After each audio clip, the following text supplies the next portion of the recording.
just arrived in the last few minutes, a reminder that Gloucestershire won the toss and have chosen to bat. And I'll just go through the teams, starting with Gloucestershire. Number 16 and your captain, Liv Daniels. Squad number 4, Izzy Patel. 27, Becca Halliday. 30 and keeping wicket, Georgina Start. 9, Emily Geach. 32, Melissa Story. 92, Alice Hill. 52, Charlie Phillips. 92, Alice Bird. 80, Leila Molodina. And 66, Mega Hearn. And on the Cornish side, number 8 and your captain, Sanj Kang Mullen. Number 1, Ella Nicholas. 2, Evie Privet. 3, Iona Pennington. 4, Grace Ellis. 5, Kelly Williams. 6, Lucy Oakley. 7 and keeping wicket, Maddie Webber. 12, Grace Kirby. 9, Tilly Eldridge. And 10, Erin Wilson. And this match will get underway in just under 10 minutes, 12 o'clock start.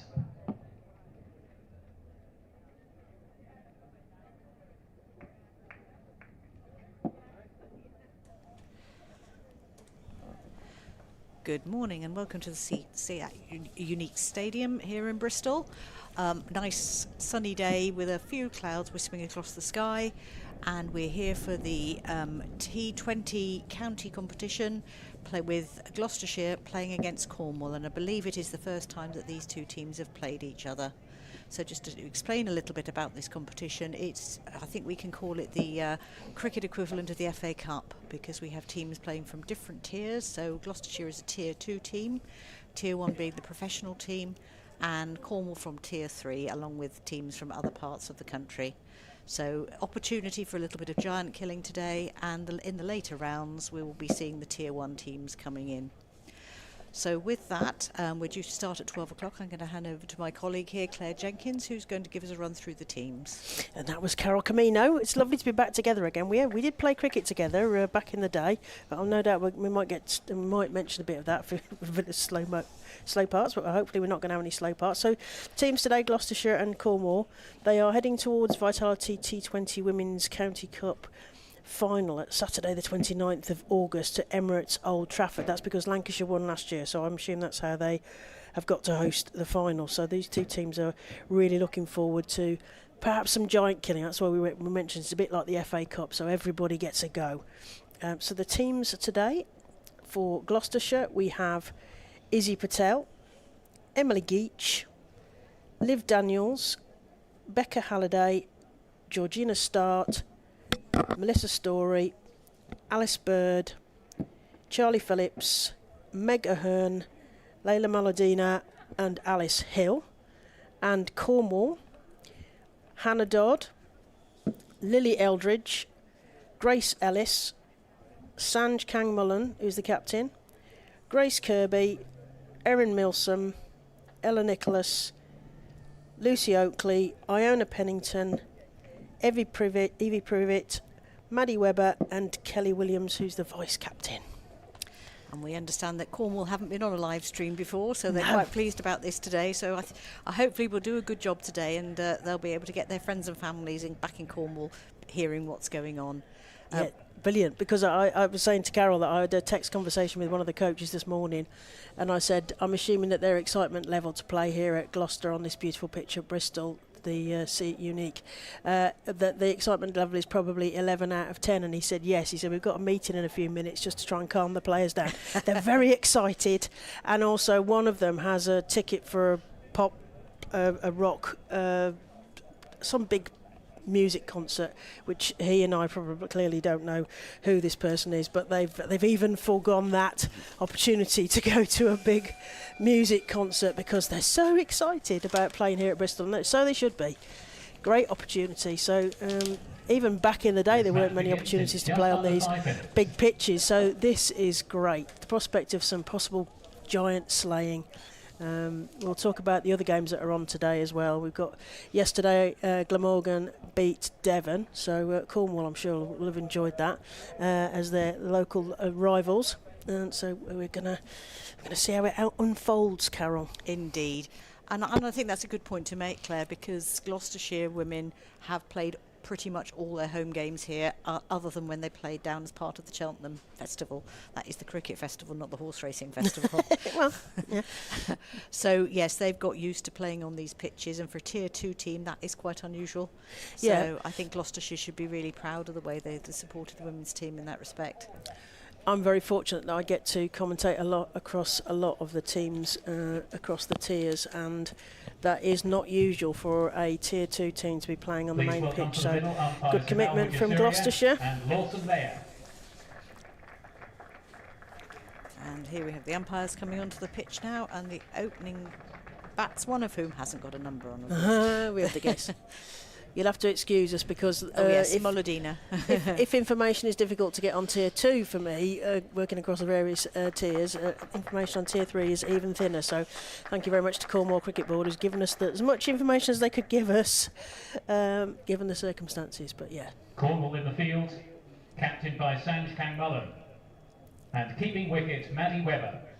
Of course, they would both be in same colours as well. We were the yellow tops and the black trousers, just to confuse us even more. Opening the innings for Gloucestershire, Layla Molodina and Becca Halliday. Molodina and Halliday. There we go, they're saying it all for us. Yes, that might be helpful. Cornwall are just getting themselves sorted into their positions now, umpires taking their places.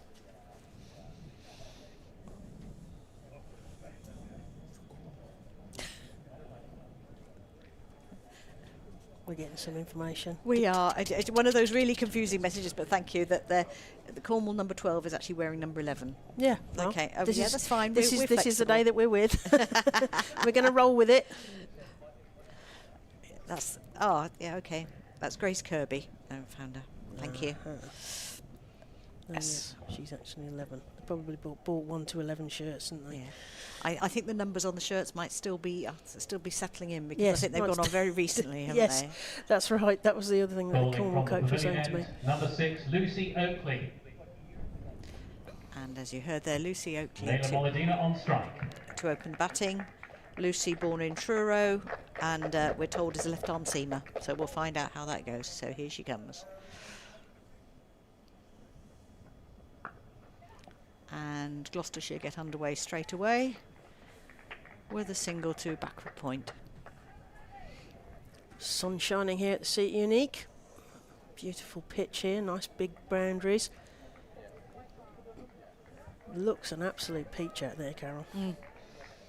A little green tinge on the top, but I'm sure that's fine. I mean, I think having the 12 o'clock start today, a lot of the other games have started at 11, so whatever moisture was there should have burnt off. And it was a hot day yesterday. I was in Bristol yesterday for the England-Wales rugby. Yeah, and it was very hot there. Oh, no ball. Signal by the umpire. That was a late call. Wonder if that was No ball called. And a free The hit. next delivery will be a free hit. Oh, that's a nice welcome to the game. For your first hit is a do what you like.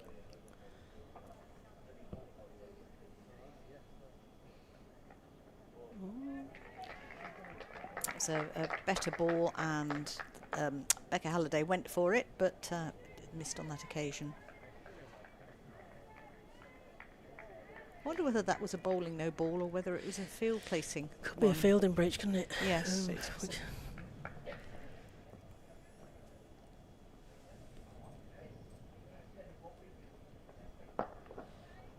Nicely played, and just up to mid-on there, picked up by number 4, Grace Ellis. No run. The umpires today, please apologies for the pronunciation, is one is Wijisaria and the other is Mayer. I'm not sure who's at the bowler's end and who's at the square leg. That'll push out to square leg, and another dot ball there. And the scorers are C. Jones and P.R. Lewis. Just as a reminder, Gloucester won the toss and elected to bat first.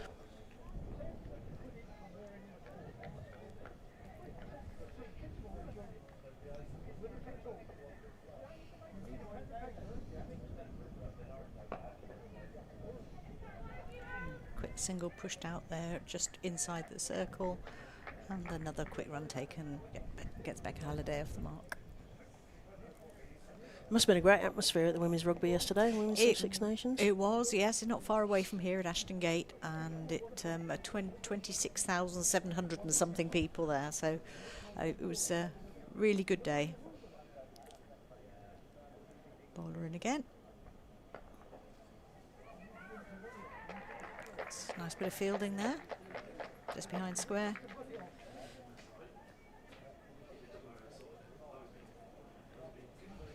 Yeah, you mentioned in the preview that this was the first time these two sides have played each other. The women's sides have played each other, which is brilliant. What a great opportunity to play on the Bristol pitch for Cornwall. Oh, what would we have done for that, Claire? we'd have done quite a lot.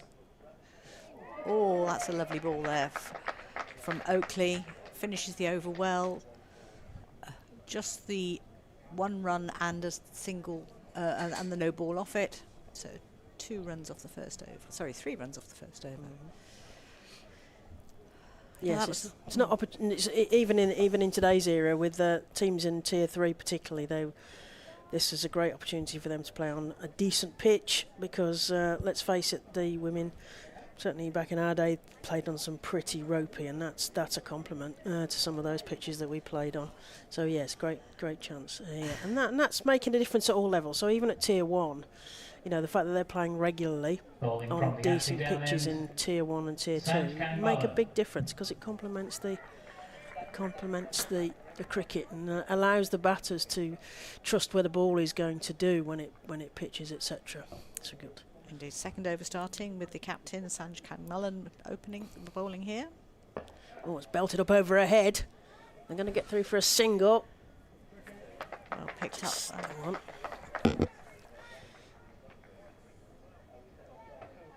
Shall I take that end? Sanj Kangmullen. It's a great name. Born in Nottingham, so a bit of a long way from home for Sanj.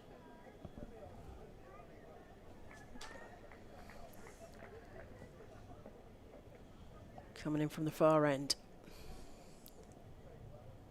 Moladina to face. Go down the leg side. It's going to be a wide ball, so another one to the total. Cornwall will need to keep this tight.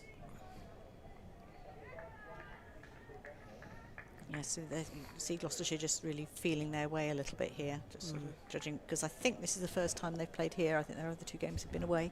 This season, yeah, the intention is to play all of their home games, I think, as well. Oh yeah, which is great. Moladine just strokes that down, but straight to the fielder, and there is no run. Gloucester on 5 without loss. Second over of the power play. Well, there you go. Sanj Kangmullen used to play in Derbyshire. Oh, so your old county. My old county, yeah, indeed. And as a Derbyshire player, there was one opportunity to play on the Derby pitch, which I wasn't able to do because I had to go to a family event. So that was what happened in that era. She went to Exeter University, which might explain how she ended up there. Yeah, they become a local now to Cornwall. And came up through the Warwickshire system as a junior. She's following me around. I live in Warwickshire. So from 2012 onwards, so yeah. It's a nice action.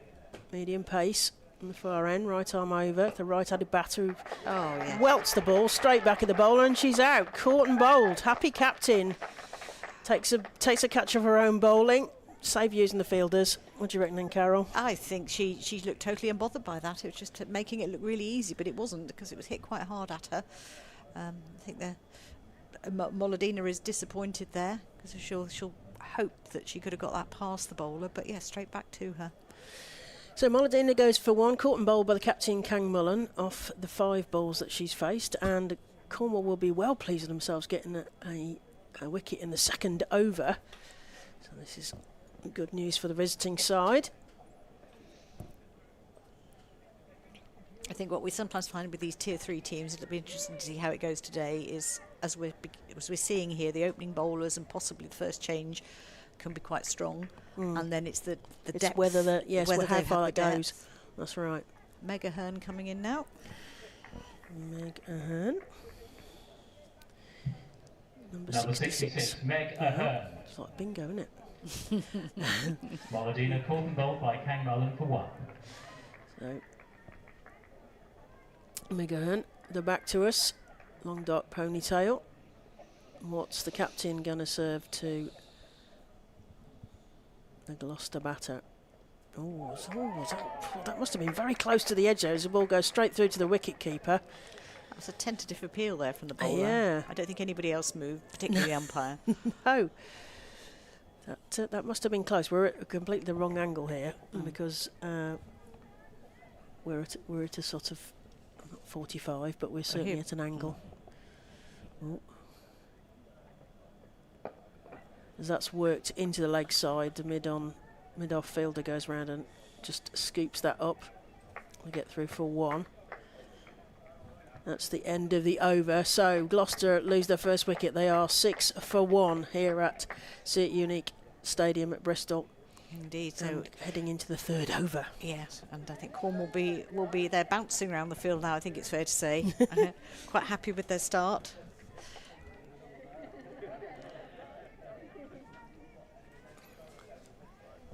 Yeah, I think these may be new shirts for Cornwall. They look like they might have just come straight out of the packet. They're very, very shiny yellow with the numbers just drawing on the back. It is their flag's colours though, isn't it? Yellow Yeah, and it black, is, so, yeah. So Lucy Oakley to continue from this end.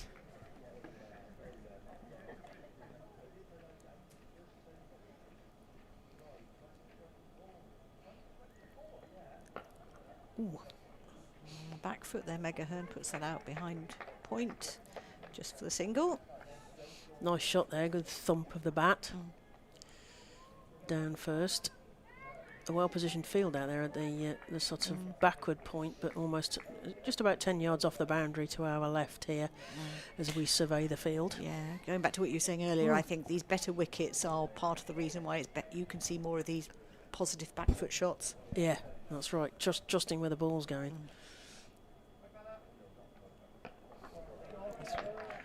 Well picked up, and that's our first 6 of the day. Illustrating your point beautifully. Rocking back, Exactly. trusting the bounce. Yeah. Smacking the ball into the seats. So that was Becca Halliday. That'll make her feel a little bit better after those quiet couple of overs. I'm sure both teams will be very nervous about this because there's just an expectation on a tier 2 team to be the stronger team, and all the facilities and everything as the umpire just checks the condition of the ball having come off the seats. Here we go. He's coming in for next ball now.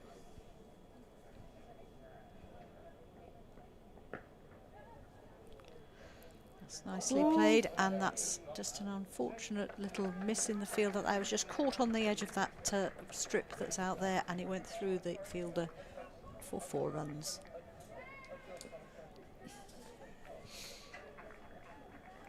Nice shot from the Gloucestershire batter there.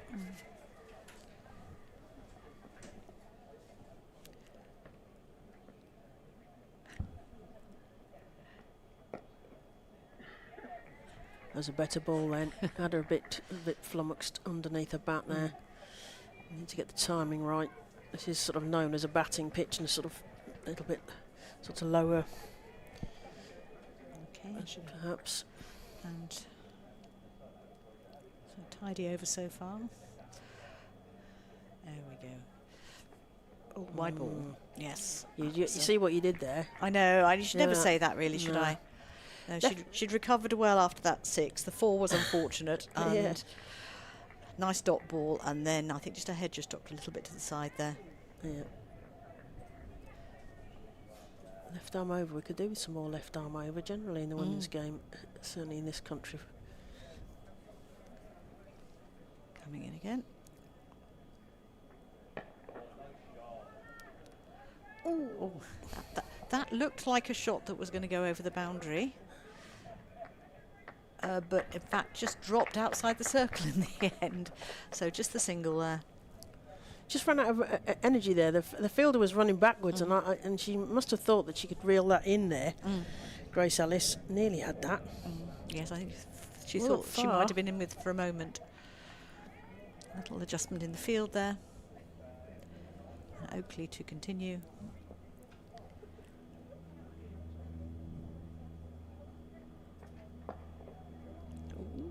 that was a positive shot, but a little bit loopy off the edge, I think. But it looped over outside the circle and picked up by the sort of deep backward point. So that's the end of the over with the score 21-1 Gloucestershire. So that over boosted up their rate a little bit. Tilly Eldridge thought she was in then, but I think a spike. She was looking down accusingly to her spikes. I think she got them caught a little. She's still having a look at them as well. Yeah. Yeah. It's a little bit tricky for the fielders on the side here because I think 1, 2, 3, 4 that there are 4 or 5 strips on each side of the strip they're actually playing on. So however good the pitch is, the used strips just deviate the ball a little bit. Yeah, right arm in again from the captain. It's loopy and it goes back past the bowler. It's stroked beautifully. That's 4 runs to Halliday. Becca Halliday, the usual opener for Gloucestershire. Nice stroke along the carpet there. Yeah, she couldn't play that better really. No. Managed to not make the mistake that Moladina did in terms of getting it back to the bowler, but got it past her. 4 runs, and now they're adjusting the field and putting somebody out there with another fielder. Right on the field. Another fielder right coming, mid wicket now, coming back into the circle. Kang Mullen in again. Oh, that's going to be a wide ball. I was going to say it was a full toss, but it's on the far side from us. But yes. Yeah, just searching to find that spot where she's not going to get hit. Yes, and you've got the feeling that Becca Halliday's really getting her eye in now, so they will need to stem this, Cornwall, if they're going to keep the score down. Gloucester 26-1 in the 4th over, still in the power play. Kang Mullen in again, and that's played into the leg side, straight to mid-wicket, that mid-wicket field that Carol talked about, and there was a little bit of indecision, but sent back. It did look like there was no way Becca Halliday was going anywhere. Yeah, no, that was I'm going to hit a decent one or not. Yeah, so the power play in the T20 is the first 6 overs. 25-yard circle, of course, in the women's game, different to the men's game. Men's game is a 30-yard circle. The numbers inside out are different as well. Oh, was that sliced at? It's a caught behind. Is it a caught behind? Yeah. Cornwall think it is, and so does the umpire. And Halliday, having said that she's decided to get her eye in, sliced one to the wicket keeper and is caught. Yeah, it's just slightly down the wrong line there. She's trying to keep that positivity, which she needs to do in the T20 game, and just got the edge, and the keeper took that well. Yeah, caught Webber off the bowling of the captain, Kang Mullen, who takes the 2nd wicket. Halliday goes for 19 off of 11 balls that she faced. So Gloucester are now 2 wickets down for 26. Ahern on 2, and Georgina Start coming to the wicket. So Cornwall should be well pleased with themselves for getting so early wickets. Yes, and Georgina Start, for anybody who was listening last year, was Georgina Cant last year. Okay. I understand she's got married sometime during the close season, and coming in now to continue. She's also the Gloucestershire wicketkeeper. So we'll see her later with gloves in hand, no doubt.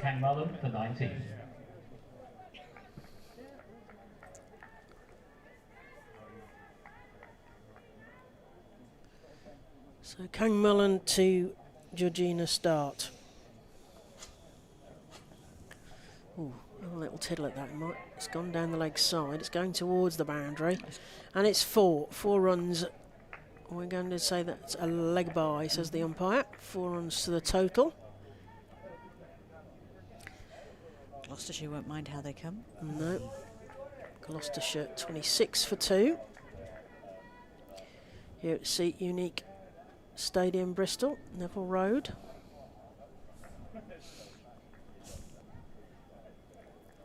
Kang Mullen, already 2 wickets in the bag for her. That's knocked down. That's going to be a dot straight to the cover fielder, and there is no run. Yeah, Georgina Start having a little look here. I mean, even in these shorter formats of the games, it's good to just see how it's going, particularly when you've got a bowler who's bowling well like Kang Mullen. Yeah, she is. Right arm over to the right-handed Georgina Start. Crouches, plays that down again respectfully. And that's the end of the over. So 4 overs gone. Gloucestershire are 30-2. Ahern on 2. Georgina Start yet to get off the mark. Indeed, I think I think both sides will be pleased with this. Gloucestershire have pulled back a little bit and picked up on the runs. Run rate at the moment 7.5. Cornwall will be very clean with happy to have those 2 wickets. So yes, probably honours even at this point. We'll see what it looks like at the end of the power play. Yeah, so I just started a conversation. So the women's restriction is 25-yard circle, the men's is a 30-yard circle. In the women's game, it's 2 fielders allowed outside that 25-yard circle. And in this case, we've got 2 on the offside, 1 at deep point and 1 at deep cover. And this is a change of bowling. Grace Ellis coming in, starts with a wide right arm seamer. The numbers in the men's game are different for the inside and outside the circle as well, so just for those people who are unfamiliar with the women's game.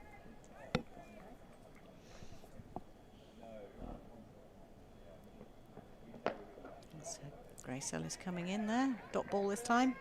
Quite a busy run up.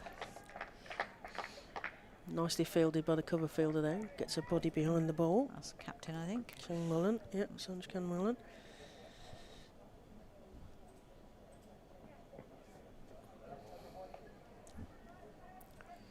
Just straying off her line a little, isn't she? Yes. I think if I was talking to her now, I'd say just she's rushing. Probably a little bit of nervousness creeping in here, and she's just rushing. So just take your time when you get back to the top of your run. See how this one goes. Coming in again. That's better. Oh, and they're taking a little fumble in the field there, and they're taking the single.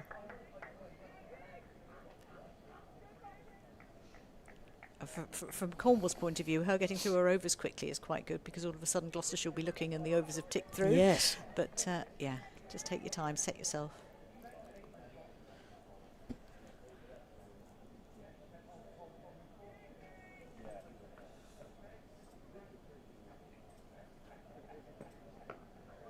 That's well bowled, and a dot ball there.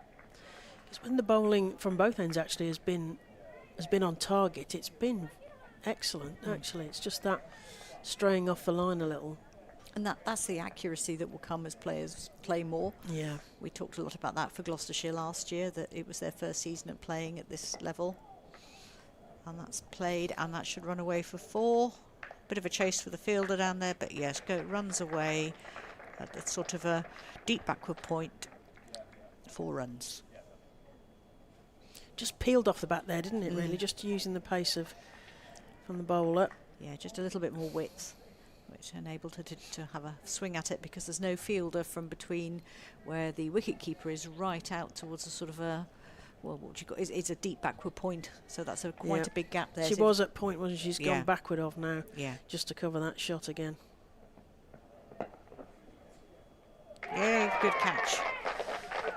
Trying to get out over the circle there, and Georgina Stark gets caught by number 3, who is Iona Pennington. That was a good catch, because it was coming at her at head height.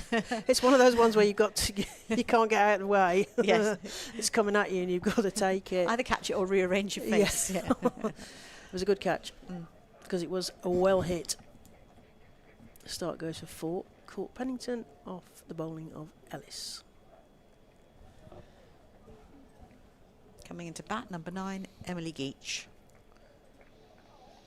She's done some, she's Cornwall born, so she's facing some of her compatriots here, an all-rounder. Plays also for Somerset as well, so on loan. Yeah, she played games here last year as well. It's quite nice to see the consistency in the Gloucestershire squad, so there are some new faces. Emily Geach. This is a West Country clash, and we were chatting before the game about it's sort of, there may well be some positive legacy from the old Western Storm, the regional days, for the women rearranged last season into counties, but previous to that they were regions, and the West Country girls will probably know each other fairly well. That's nicely played there. Ellis bowled to the new batter, who's a left-hander. Emily Geach just pushes that down behind point, and another single.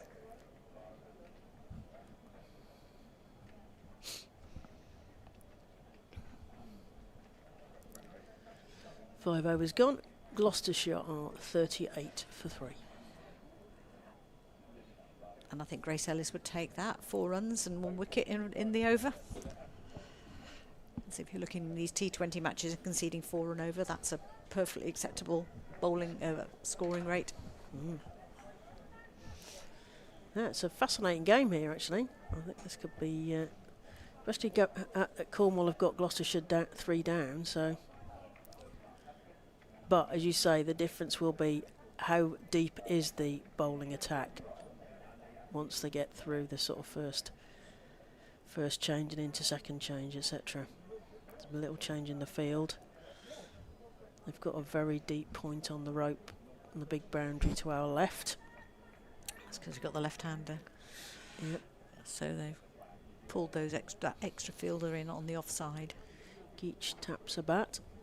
Captain in again, right arm over. Looped back past the bowler. Manages to get a hand to it. There's a bit of indecision. Oh, that could have easily been a run out. It's very properly message not understood from both batters there. Both sort of set off and went back again.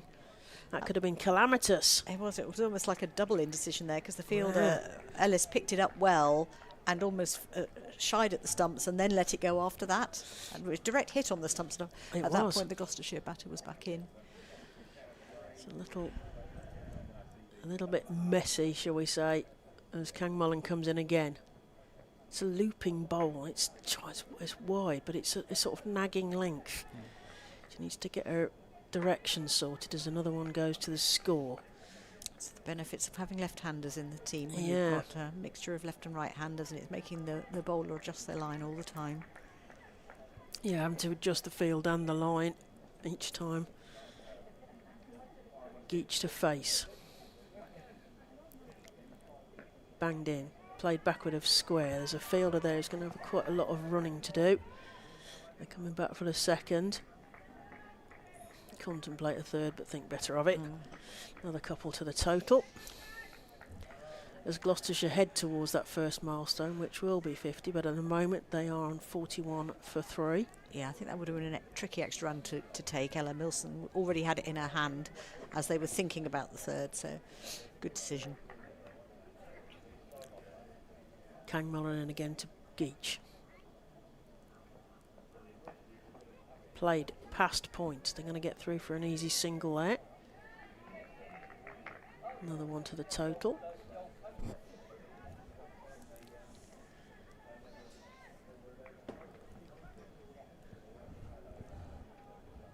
Field rearranges for the right-hander. Point coming in. Backward point. Fine leg. Deep square on the boundary. It's played straight to mid-on, but there is no run. Dot ball. The captain bowling well here. Already 2 wickets. A caught and bowled, and a caught. We've got all 3 wickets actually caught so far. Gloucestershire. Kang Mullen in again. Looping up. Should be down wide. the leg side, and it's going to be a wide, yeah. The fact that they're catches is showing Gloucestershire's positive intent. Yeah. Trying to get themselves away to a good start in this game. Just feels like they need a little period of consolidation now. So we're coming to the end of the power play, and the extra fielders will be able to go outside the circle. Yeah. Kang Mullen to continue. Starting a run up almost on the 25-yard discs. Into a hern. Plays it into the leg side, but straight to the short mid-wicket fielder, who snaffles that straight back to the wicket keeper, and there's no chance for a run there. It's a good bit of fielding there. Lucy Oakley. Smartly off the mark there. Good pick up and throw. Last ball of the power play then. What's the captain got up her sleeve? Oh, there's a big appeal. It sounded batty from here, but she's got her back to us. Umpire unmoved. Yes, and she'd come quite a long way down the wicket there, so the umpire definitely not convinced by that one. Batter didn't look too concerned there. Well, Just looking at the replay. Just look at the replay. Well, Yeah. it's better than my job's worth to comment on the umpiring Indeed. for domestic bliss. That yeah. So the end of the power play then. So Gloucestershire are 43 for 3, 6 overs down, and we get a look. We're going to the rodeo as well. The end of the power play signalled by the umpire at the bowler's end.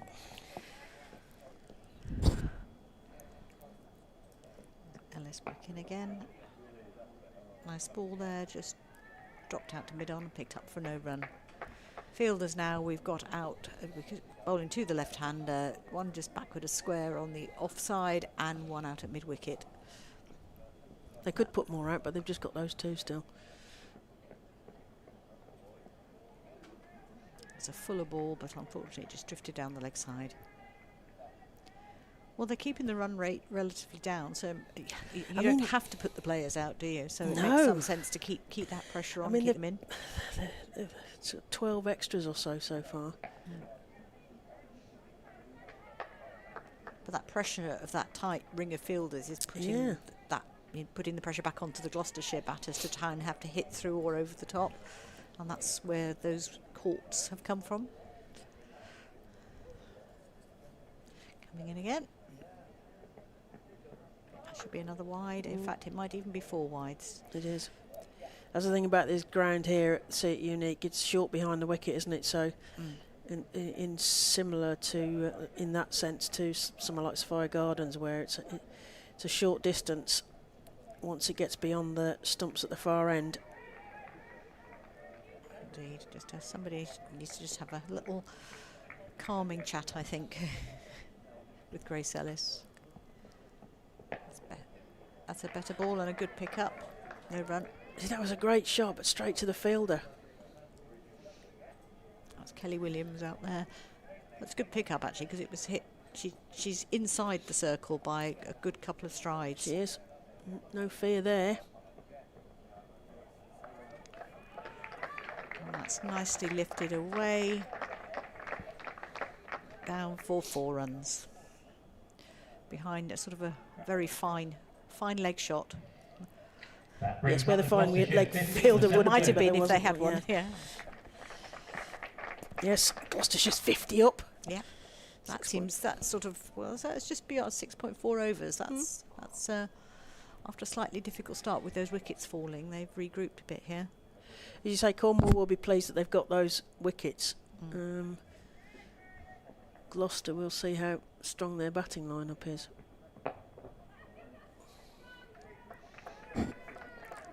Okay, and that's just a single taken to a short one inside the circle.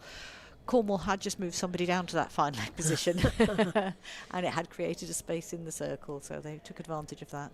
It's difficult, isn't it, as a captain? Do you move a fielder for a bad ball, or do you hope that the next one's on target like that one?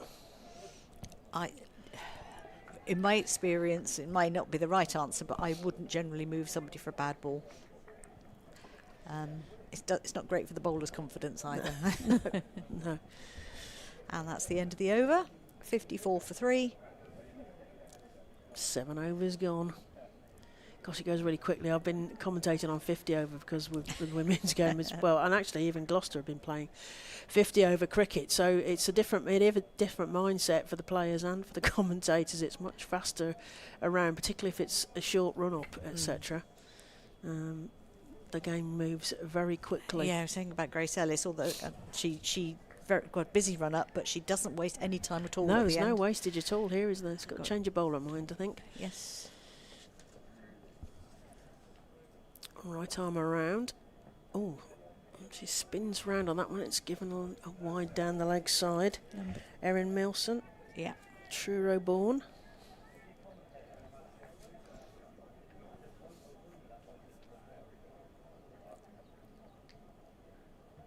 Right arm around to left-handed Geach. Takes another swipe, but this time on the offside and just raises a puff of dust. But does not connect. So another dot ball. Yeah, I'm impressed. I was saying to Carol earlier that there's a lot of Cornish-born Cornwall players, which I suppose is not really a surprise because Cornwall is a long way from the rest of us. A lot of the time in the West Country. It's good to see that development happening down there. Homegrown talent, great. Geach can't really work that out. It seems to be bouncing right underneath her eyes, and she's trying to work out how to get a bat underneath this as they try and work out where to put the third fielder who's playing Space Invaders in front of us. It's a swipe and a big shout straight to the short square leg field, and there is no run. She's struggling with the line and length here from... Yeah, she's bowling from relatively wide on the crease, and it's coming through slowly. Yeah. So I think the batters are sort of getting there. That's better. She waited for that one and played that one better. Straight back to the bowler, and there is no run. And the bowler will be happy with that. Milson bolos all day for her captain, as Geach will want to get this away through the gaps. Well, it's thumped bat and pad there. Another dot ball, so Cornwall joining these dots up. Yes, a little bit of thinking to do here for the batter. Yeah, and Cornwall can afford to creep in as they are. That's whacked to mid-wicket. There is a fielder there who's going to cut that off, so they only get one. In fact, sometimes an efficient hit is less productive, so just the one at the end of the over there. So 8 overs gone, and Gloucestershire are 56 for 3. Ahern on 3 and Geach on 10. Yeah, so the run rate's ticking over 7 and over. It's a little bit. I think we'll wait till we get to the 10 overs to try and work out what might be a good score here. Yeah. I would expect the scores probably to be slightly lower in some of these earlier rounds of this competition. Yes, as teams, because they are inevitably going to be playing teams that they don't necessarily know mostly, because they're going to be drawn against teams in different tiers, which is great for the competition. Yes. But just harder to, particularly, if you're higher up, you're going to get more stats to use. It was difficult enough for us to find stats about Cornwall, so I'm not quite sure what Gloucestershire will have in terms of preparation. They've got Fran Wilson here, which we should also talk about. Great to see female coach. And a change of bowler from this end as well. This is Grace Kirby. This is the number 11, who's really the number 12, but is 11 on her shirt, so that's fine. So just to confuse you. I think they're saying it's a fielding breach, no ball, because the umpires are signalling at each other. And a free hit. I think they this had is more than 4 out.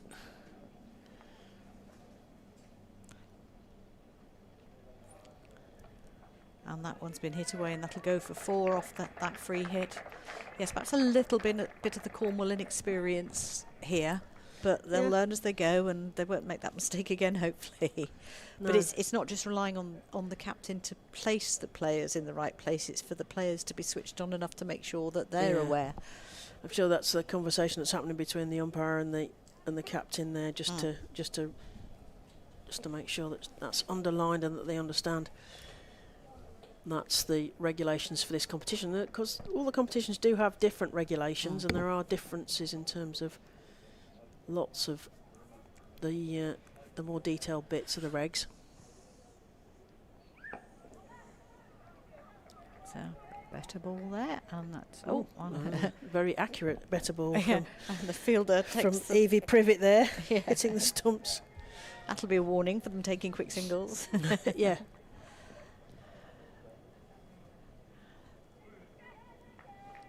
I think 20 overs is a great format for this knockout as well. Oh, it should be another wide. Yes, she's just coming. She's bowling on the right hand, from again quite wide on the crease, so it's coming across the batter and it's just going down that leg side. Yeah, 20 overs just enough time to make it to do a giant killing, I think. It's nicely played. Just down here to mid on, and they're going for the second. That was a good call there. It was. That's Meg Ahern being very positive there and seeing that the fielder hadn't quite got there, Ella Nicholas. Yeah. So pinch the second run. And they're going again. I don't think replay there. I don't think they're going to fall for it this time. So just the one this time. Just the one.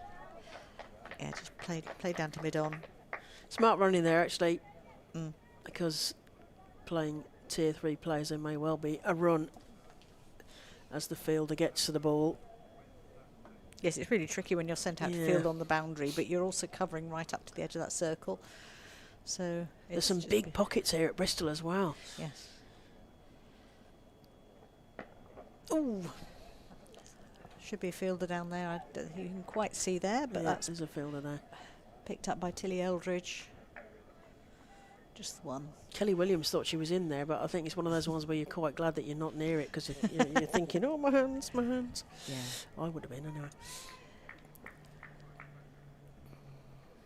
Bowler coming in again. That's better. And this time they're just like this poor number 1 fielder. Yeah. It's being made Ella Nicholas is running. backwards and forwards down a She's track. getting her steps in here below us. Yeah. And that one she picked up just on the edge of the circle. And that is Over over. bowled by Grace Kirby.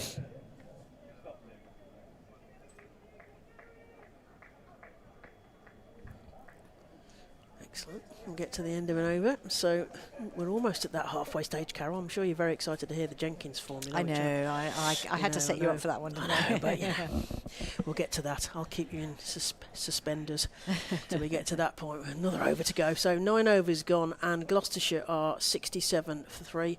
Ahern on 4, Geach on 18. 2 wickets so far for the captain, Kang Mullen. 1 for Georgine Ellis, Grace Ellis.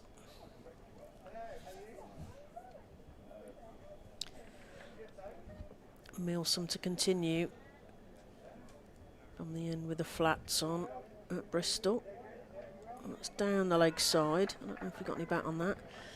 Is there a fielder down there? She should just get coming there. around. Yes, Yes, she's it's just going just to a bit beat I it. can't see there. They might be able to come back. They come back for the They are. There we go.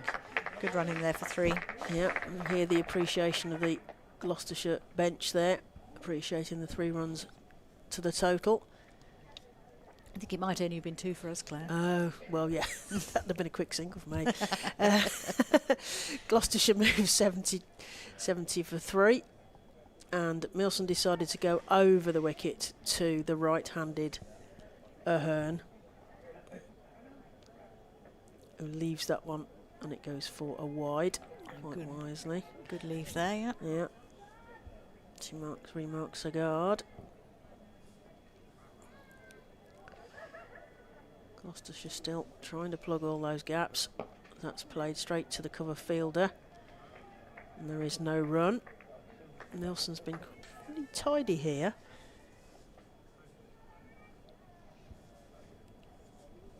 It's a sort of loopy right arm. And it's worked into the leg side, but straight to the fielder. They've got the fielders in the right places here of Cornwall. As Kelly Williams picks that one up. Inside the circle.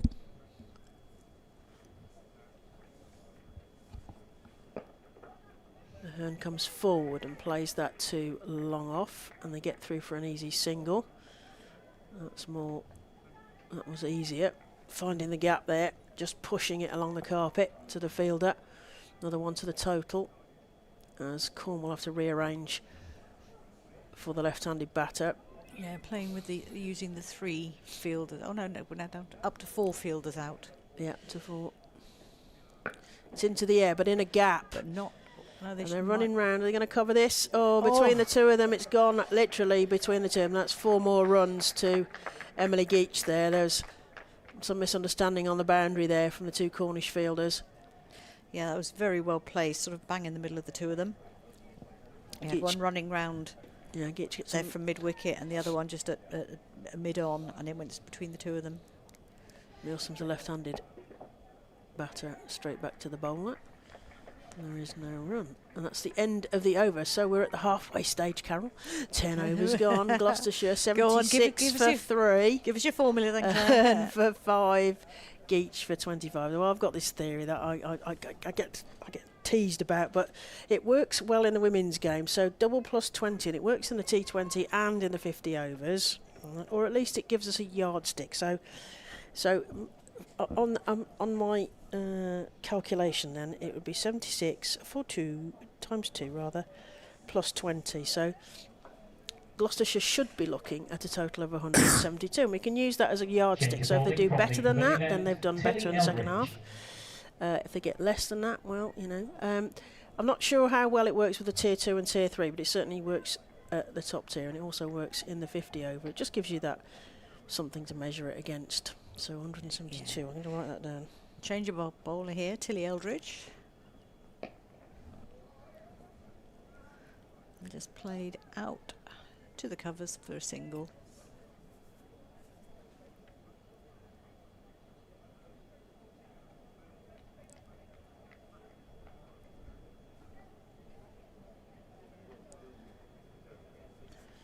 Described as a right arm seamer by the Cornwall team. Coming in again.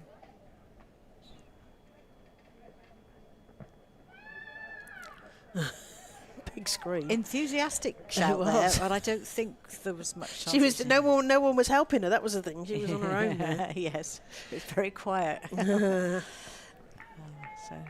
not out. We're having a little look at the replay here. Oh, I can see why she called, but I think I could also see why the umpire didn't give it out. That's gone down leg side as well. Again, there's another Cornwall player who's bowling really from very wide on the crease. Tilly Eldridge. So they come across the batters. Yeah. As they're trying to perhaps cramp the left-handed batter. Another thump on the pads. No shout this time. No, but unless she's right back on her stumps, that'll be really difficult to get out as an LBW because that line will take it down the leg side. Said we're at the wrong angle anyway, just as well.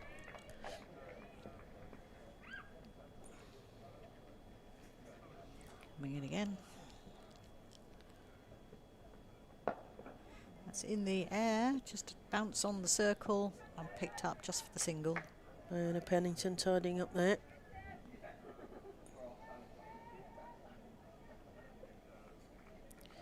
Yeah, only 3 of the Cornwall players not born in Cornwall, the ones that are on display today.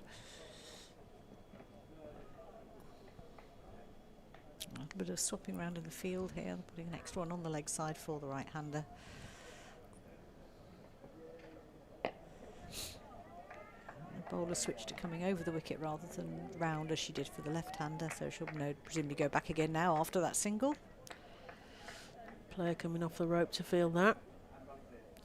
She got a lot of expanse there to field to our left. There's a lot of greenery there. Half a pitch, I think. I'd be wanting a junior out there behind me. That was me at point. Oh, it could be another wide. Yeah, she's struggling a little bit with that line on going around the wicket. I can see why she's doing it to the left-hander. I wonder whether she might switch to coming over.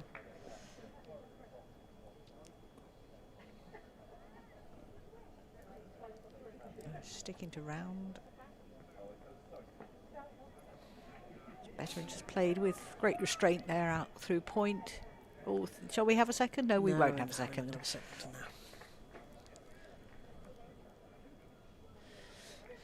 is where the mind games begin, isn't it? So Cornwall just need to keep this tight now and in the field, and that puts the pressure back on Gloucestershire to try and make those runs happen. We've seen the Manhattan in front of us here. It is, like I mentioned earlier, T20 is a good format for this because you've got a chance of overturning a bigger side, you know, in a shorter format. Bit of skill, bit of luck, and it is a fickle format. T20 50 over tends to be the better team. Comes out with the spoils. But we've got is this Milsom to continue to the left-handed Geach. The keeper's having a little bit of adjustment on the helmet there, which is why we have a little delay. Emily Geach to face.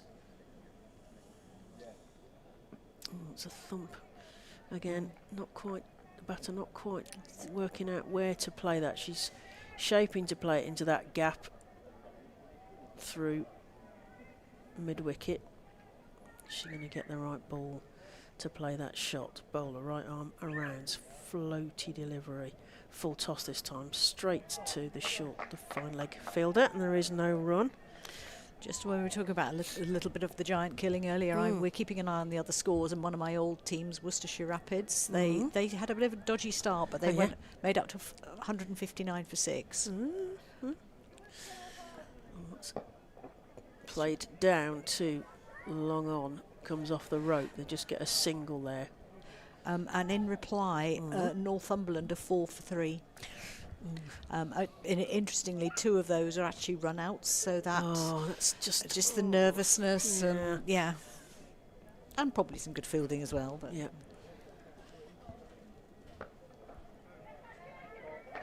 that's carved out 3 point. And it's 4 runs to Ahern there off Milson, and the score moves Gloucestershire 83 for 3.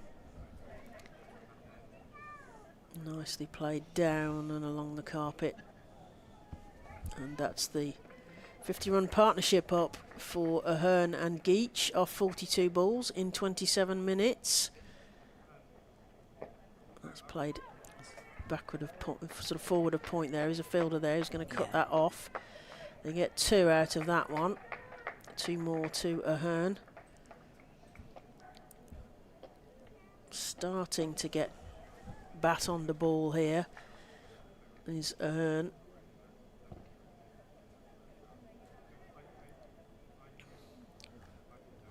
Facing Milsom, right arm over. She comes forward, uses her feet nicely, plays it round the cover fielder.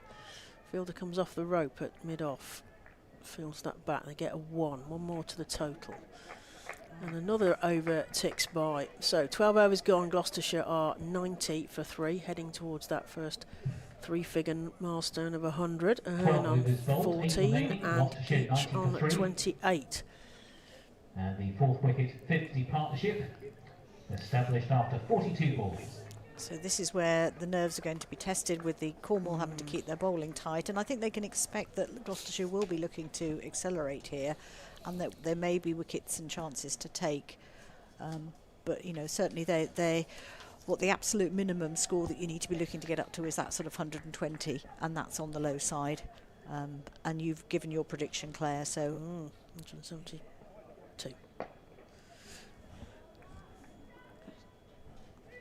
Just out.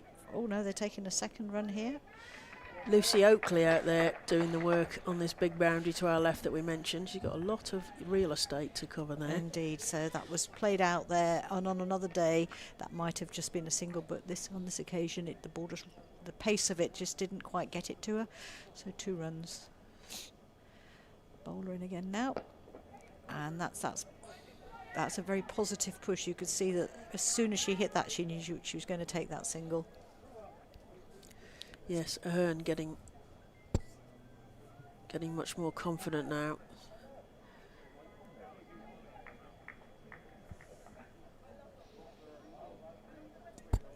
Geach just under a run a ball for 28. And she's facing now.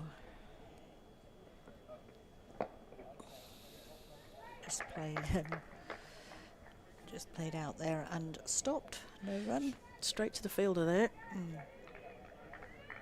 Hannah Dodd.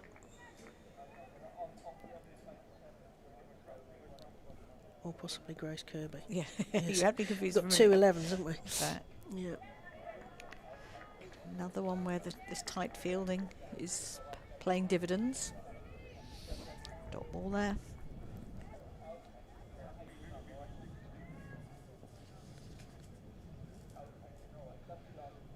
I'm going to say Grace Kirby because I think we had the 11s and 12s. Yes.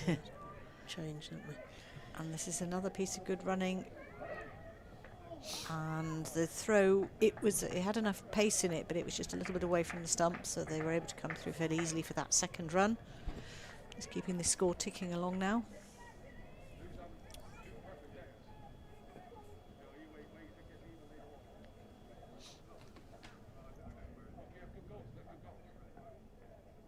And that's in the air, but just bounces in front of the fielder.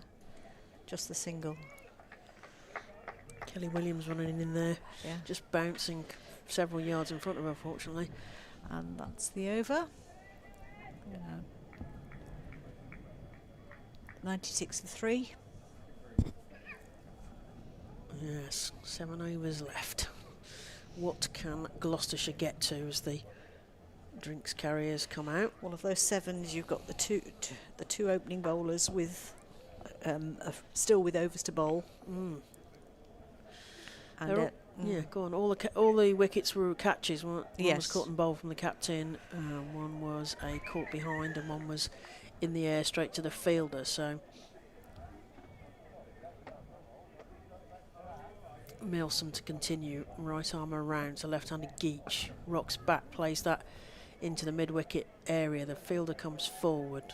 They just get the single, just the one to the total.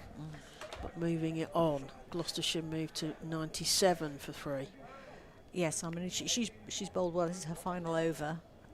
Things could still go wrong in the last 5 balls, but up till now she's been difficult for them to hit away. Ahern puts that up in the air, and it's up and over the fielder, unfortunately. Yes. There are, I think, a lot of eyes lit up. She tries to stop that with her feet, and then I think that's gone for 4. Told you I'd put the curse on there. You have, Yes. yes. 4 runs signalled by the umpire.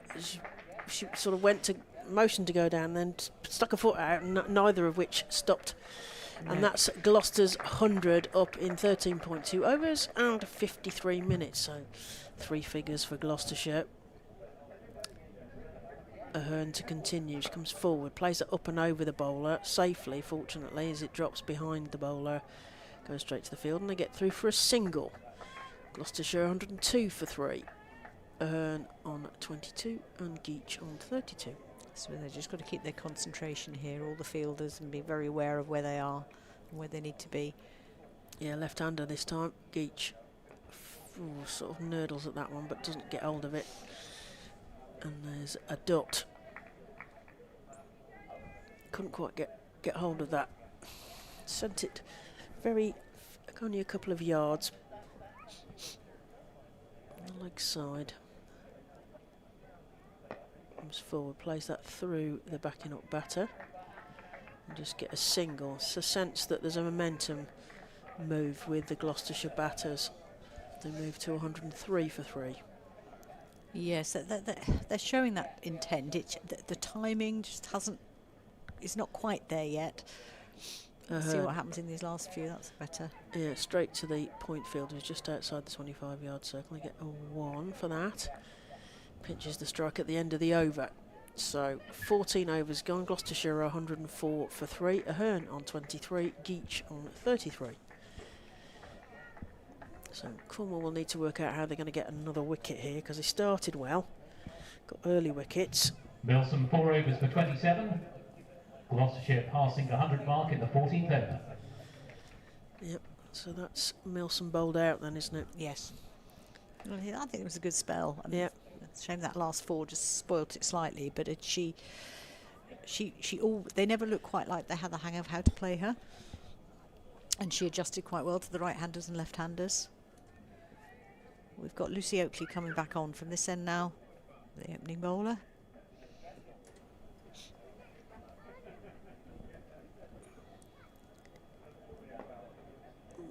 That's in the air, but safe. Just out to backward point. No, there isn't a second there, so they into That's a good reverse and just the 1 run. Good throw from there, coming Yes. in from the rope. That's a long old distance. Field change for the left-handed batter.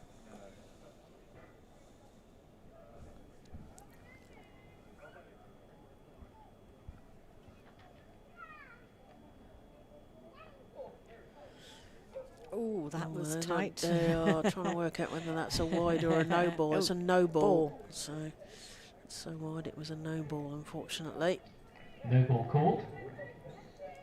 And The a free next hit. delivery will be a free hit. It was a strange one, that one, because I was looking at that far end and it definitely looked like a wide, but This must have bounced beyond the stump line. and she's gone for it, and that's a nice 4 off the free hit. Satisfying, isn't it, when you get... Because I always think, whatever level, if somebody gets a free hit, you kind of want them to take advantage of the advantage that they have. Yeah. Because we saw a free hit earlier which went for a dot, which Yeah. is not much advantage. I don't think Emily Done the Geach extra. ever had any intention of not going for that one, and it just came out here. sort of through between mid-wicket and mid-on. You could just hear for the sound off the bat. That was a good shot. Full-blooded.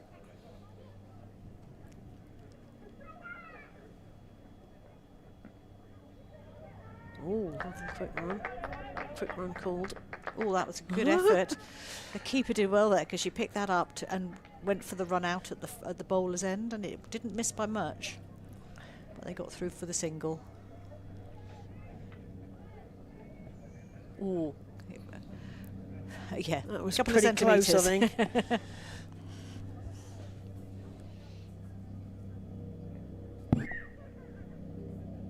Coming in again. And that's picked up well, and that should be, just not quite make the 6, but 4 runs. 1 bounce 4 there. Yeah. For a hurt.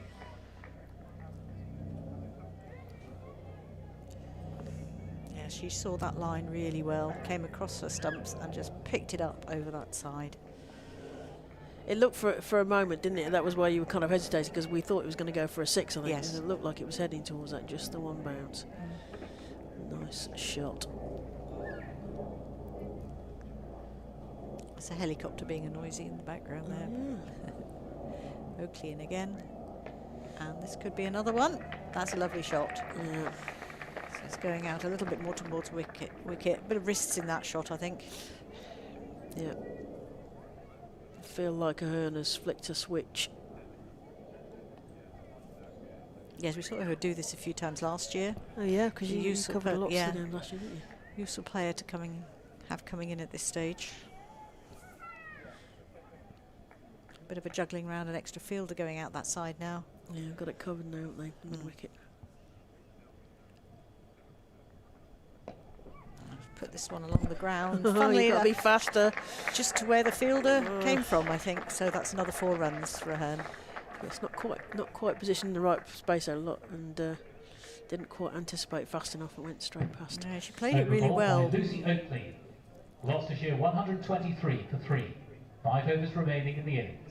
That one, unlike her others that were played up in the air, she played that one all along the ground, and you can see that she knew exactly where those fielders were, and she avoided them.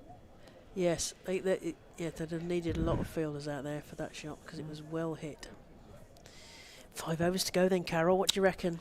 Well, run rate of 8.2. I think they will be happy with that. I was thinking, you have to allow to not concede the 2 4s and over. Changes bowling from the Ashley down end, Kelly Williams. Bit of different bowling. Yeah. Kelly Williams. Some more right arm medium, says my notes. So she's going to come around the wicket again to the left-handed Geach. Emily Geach plays that into the leg side, up and over the fielder. That's going to be 4 runs. Yeah, 4 runs to Geach off the bowling of the new bowler, Williams. I think this is where that extra experience and sort of pace in the game. If you the games Gloucestershire played last year, both for the 50 over games and the 20 over games, they've just got themselves into that rhythm of how to pace an innings. Yes, and they've got the confidence of knowing that they're on decent scores and they're getting their eye in. That's a problem for Cornwall, because Cornwall will need wickets here. Well, that's a full toss up and over the top, dealt with by Geach. They're going to reel that in, doing well with the fielding there. And they will have been able to look at their scores from last year and see what they considered, what were their winning scores when they were playing here last year. Yeah. And therefore it gives an indication of what they need to be reaching. Geach to continue. She's heading towards a potential 50, but we're not going to mention that No, too soon. don't say that. 43 she's on. Loopy. Oh, the reversed. Down the leg side. There's some running to do here for Oakley. She should just pull it in. Yeah. Get 2. Yeah, she's stopped that. Good chase there. Grace Kirby doing the running there. 2 more. Gloucester moved to 131 for 3. Geach moves to 45, still on to strike. What's Kelly Williams got up her sleeve here? Right arm round. Loopy. Another attempted reverse, and it's given LB. She's bowled LBW by the new bowler, Kelly Williams. So that's the last of Geach. You see, I shouldn't have mentioned that. You know, you shouldn't have done. Yeah, I'm sorry, I'll take the blame for that. Geach goes for 45, LBW to Williams.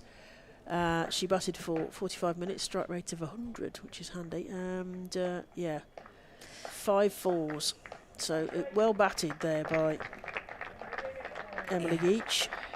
Cornwall born, so I'm sure they'll be delighted for her. And Gloucestershire lose their 4th wicket, so Gloucestershire are 131 for 4, and which brings Izzy Patel to the crease, all-rounder. And that was a good round of applause there for her as she came out, and thoroughly deserved. That was an interesting bowl, because it was a loopier ball than the previous one, so she just played the shot a little bit early. Williams for 45, made off 45 balls. LBW. Yeah, she sort of predetermined some reverses there, didn't she? And it didn't. I think her mind was probably in 2 places. It's a loopy delivery. It's through to the wicket keeper. Ooh. Yeah, she's deceptive because she's got a little bit of a run up, but the ball isn't coming through with really any pace at all. Yeah, it loops sort of at you. Lobbed, isn't it? Let's have another look at this action. So when we thought she was going to be under pressure coming into bowl now, actually she's risen to the challenge, taking a wicket. So Patel is facing, and they're bringing the point fielder closer, and it's a free hit. No ball called. It's a fielder again, I think. Another fielding breach potentially, unfortunately. So Williams in again. Patel comes forward and whacks that up and over the mid-on fielder. They're going to get 4 for this. It is 4 runs. Izzy Patel gets off the mark with a boundary. She'll have enjoyed that one. Yes. 136 for 4 are Gloucestershire. Yeah, we're just seeing that one again. Yeah, comes forward, uses her feet nicely, hits it up and over. Well, she's not going to be out from a free hit, but into a gap nevertheless. In again. Patel she waited plays for that down, waits for that one. Plays that through cover. The fielder has to come off the rope to field that, and they get through for a single. And that's the end of the over. 16 overs gone. Gloucestershire are 137 for 4. Ahern on 36. Patel with that lovely 4, and then the single to follow up on 5. Yeah, run rate now gone up to 8.56, a little bit more than it was before. And I think we're going to see a change of bowler. It looks like Grace Ellis coming back on. Okie dokie. So she bowled well in her first spell. Just needs to make sure that Grace Ellis keeps wides under control here. Truro born, another one of the Cornish girls.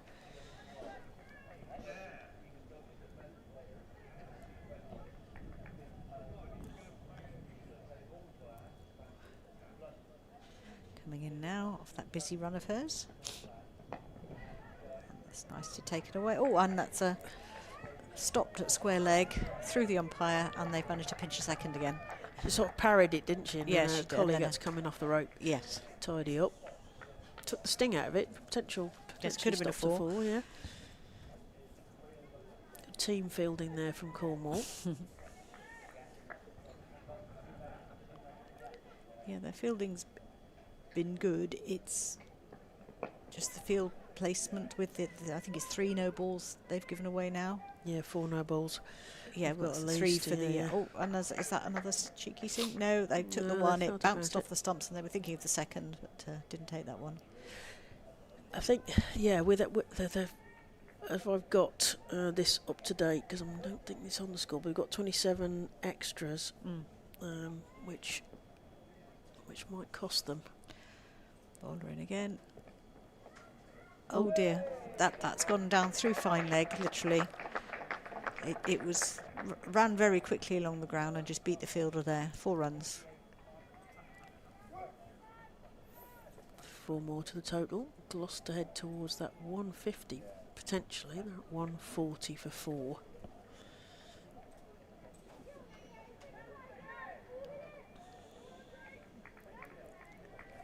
Cornwall very chirpy in the field.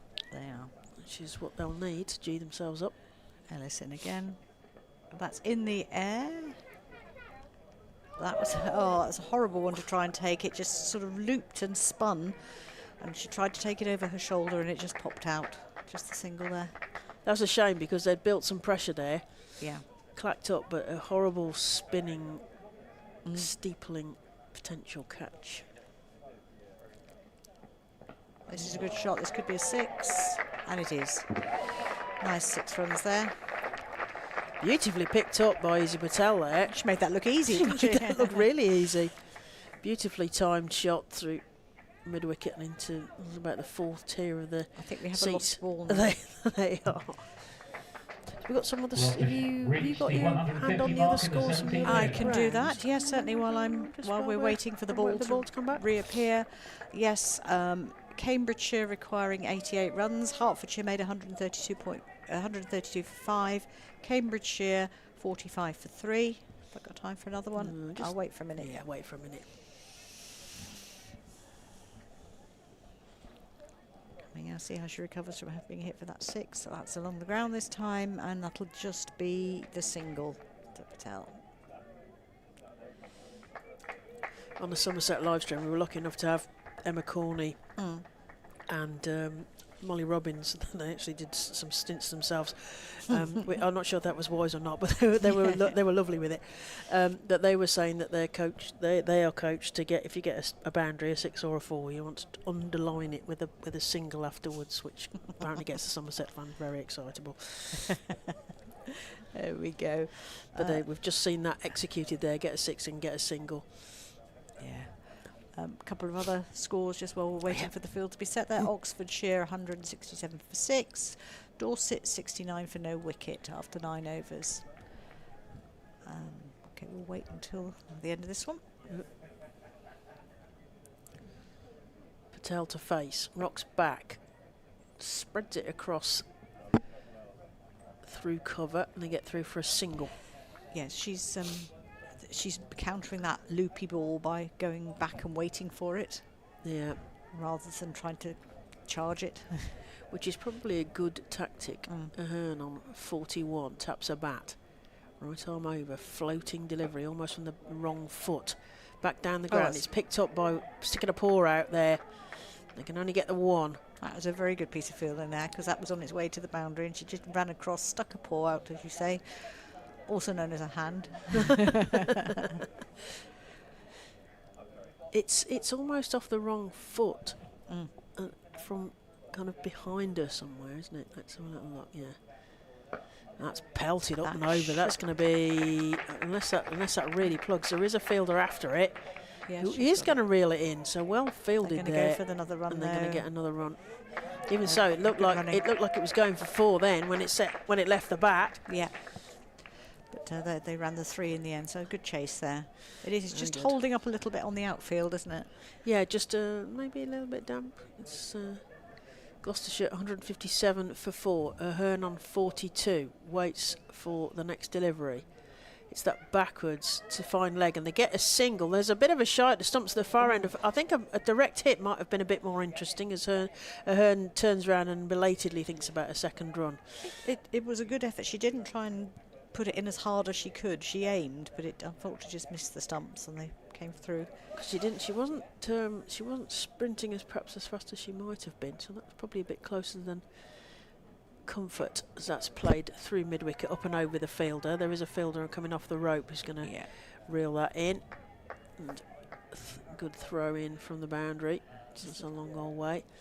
Back again. So Gloucestershire moving that score on. Yeah. Gloucestershire 159 for 4. Ahern on 44. Still on strike.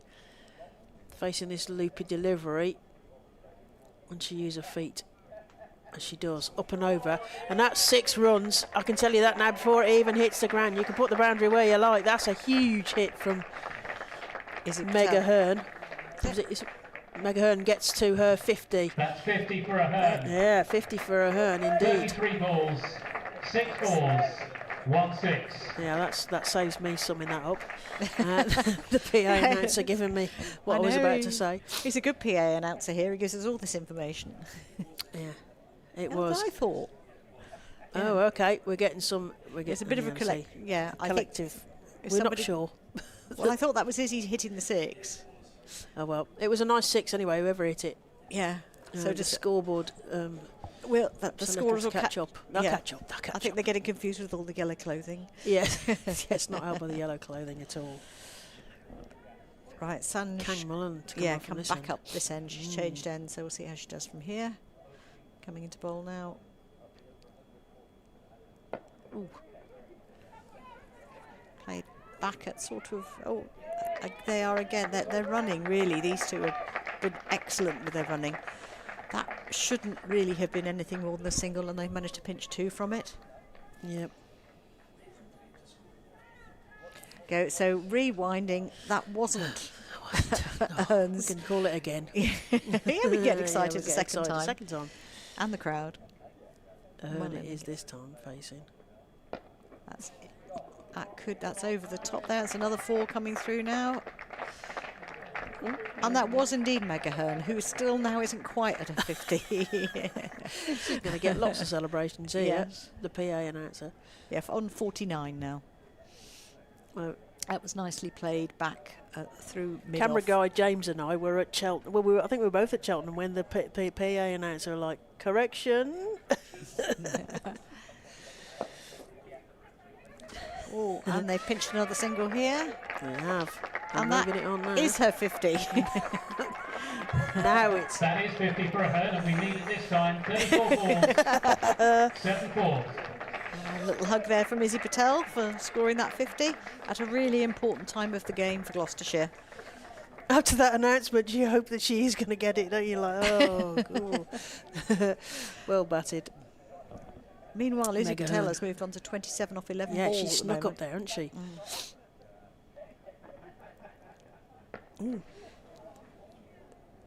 We're pausing here just to wait and see if it gets through. Oh, it's stopped. Stopped. It was in the air for an awful long time, that one, and the 2 fielders were converging on it, but it just sort of dropped between them and they picked up the 2. We've also passed the Jenkins formula total, so there you go. Gloucestershire winding it up this second half. Yes.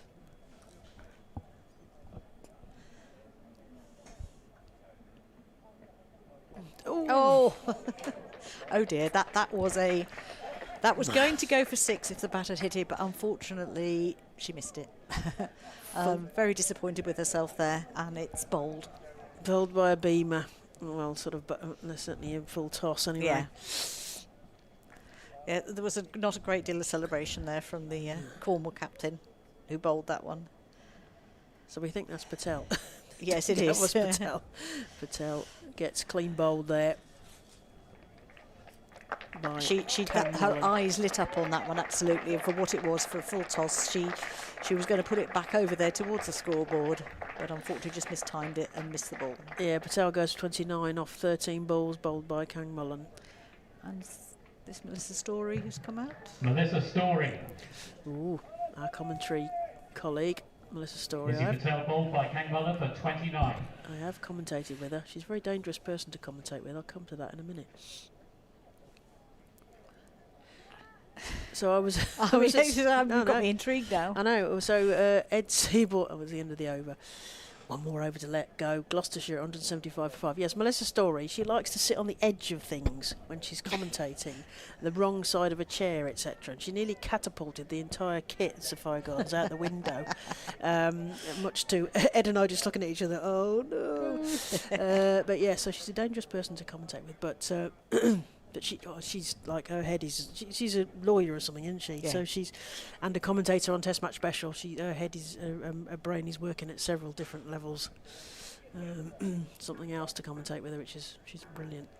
Meanwhile, Mega Hearn to face. Oh, another loopy one. It's in the air and it's up and over the sort of mid-wicket area. They're going to cut that off, I think, but they're going to have to... They're going to get some runs because there's a pocket there. They're going for the 3. They're going for the 3. They're coming back for the 3. Oh, it's close. Oh, they're going both ends. No.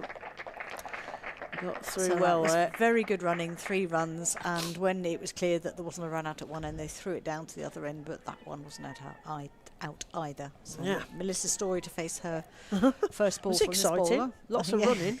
Yes, facing her first run, but not of the first chance to run her out. She's at the pavilion end, which is sort of our end. Looping delivery, bouncing, playing that to past the square leg umpire. Fielder comes off the rope, just the one. So Melissa Story off the mark. Yes, 2 would have been ambitious off that one, I think. Yeah. Mega Hearn to continue.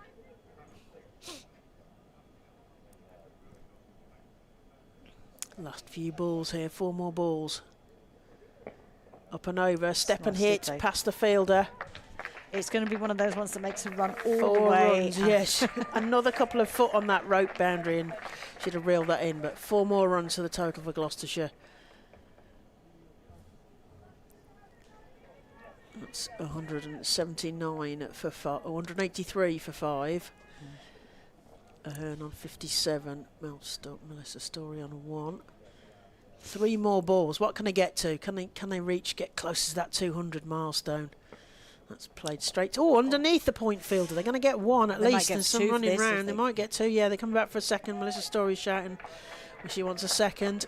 Well, they've got the wickets in hand, haven't they? So they have indeed. So it's worth going for the extra ones in this last over. 2 more balls left. Gloucestershire 185 for 5. Ahern still facing with her eye in and a chance that she's flicked the switch. That's a full toss which she dispatches up and over the bowler. There is a fielder there who catches that on the bounce because that was probably spinning. They just get the 1. Melissa Story to face the last ball. Yeah, big finish. Will we have what I would call a chicken run where they just keep running until somebody runs them out, which I would do nowadays, particularly in the T20. We did play 20 over, we didn't call it T20, we just played 20 over. That was evening league. Right arm over.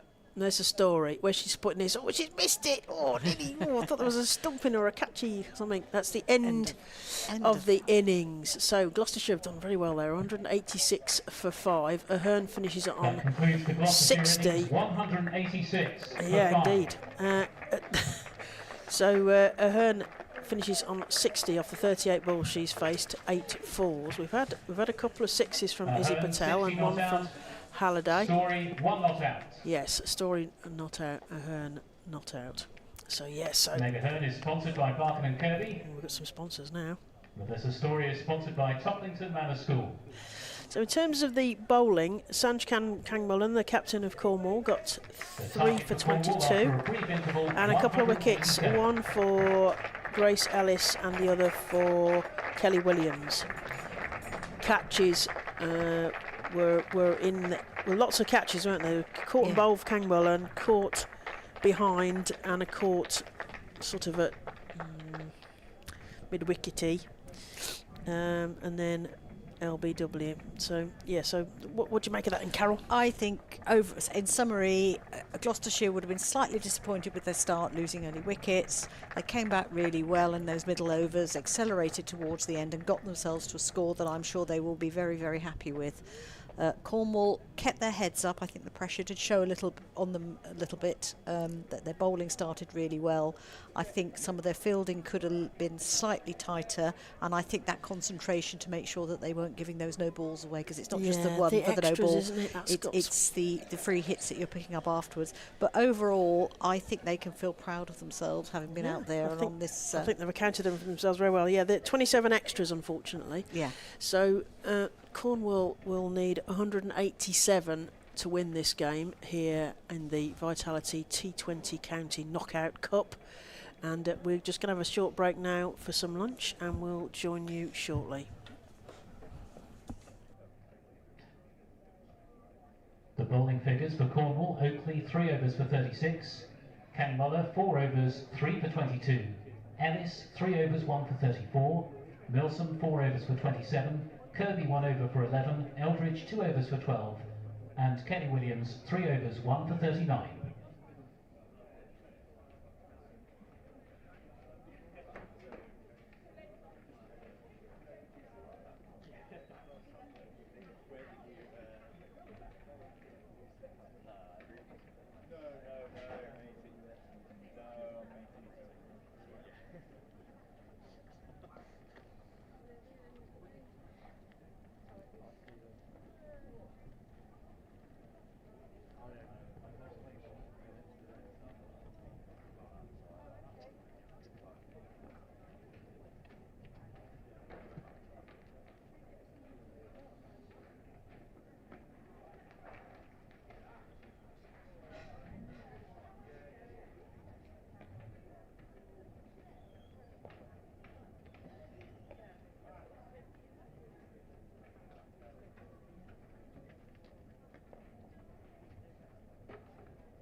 update for you elsewhere in the Vitality Women's County Cup.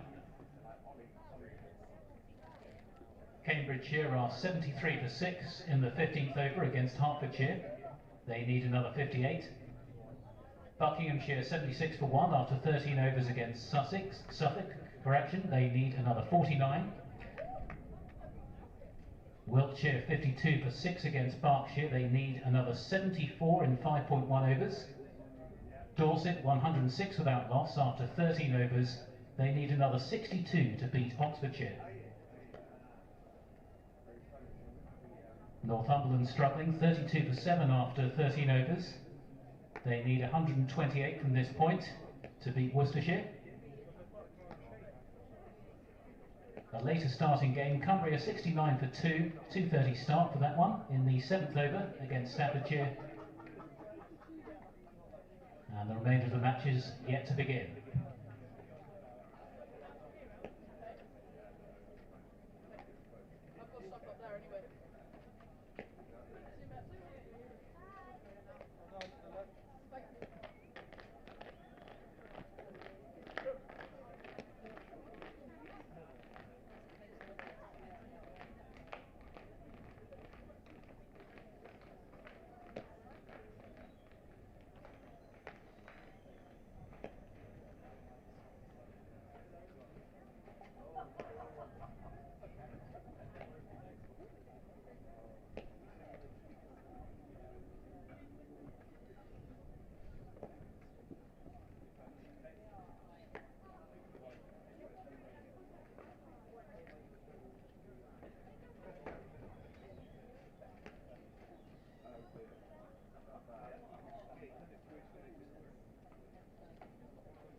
Returning to the middle, umpire Samuel Widget and Lawson Mayer.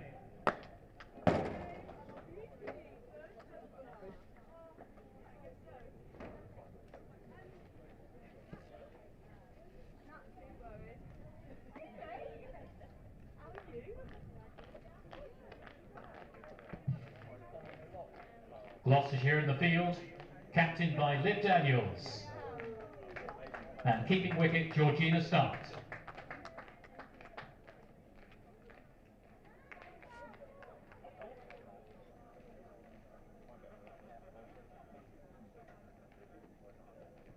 Liv Daniels is sponsored by Cotswold and North Wiltshire region.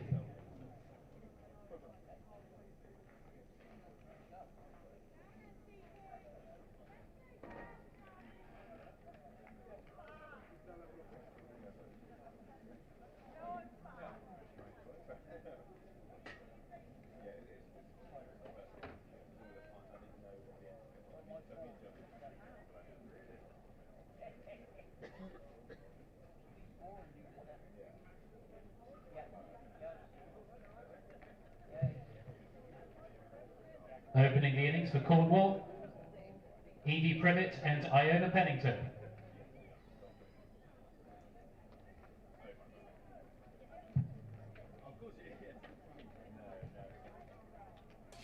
Welcome back to the Seat Unique Stadium here at Bristol, where Cornwall will need 187 to win this Vitality T20 Knockout Cup game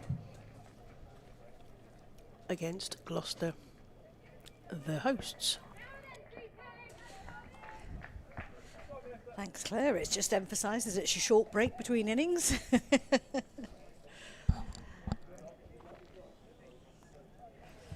And here we go with Charlie Phillips opening the bowling, and that's a single taken straight away.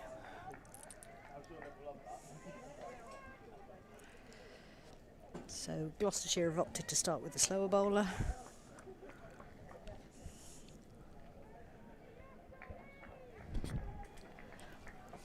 Sunny day here at Bristol. Lovely day for cricket.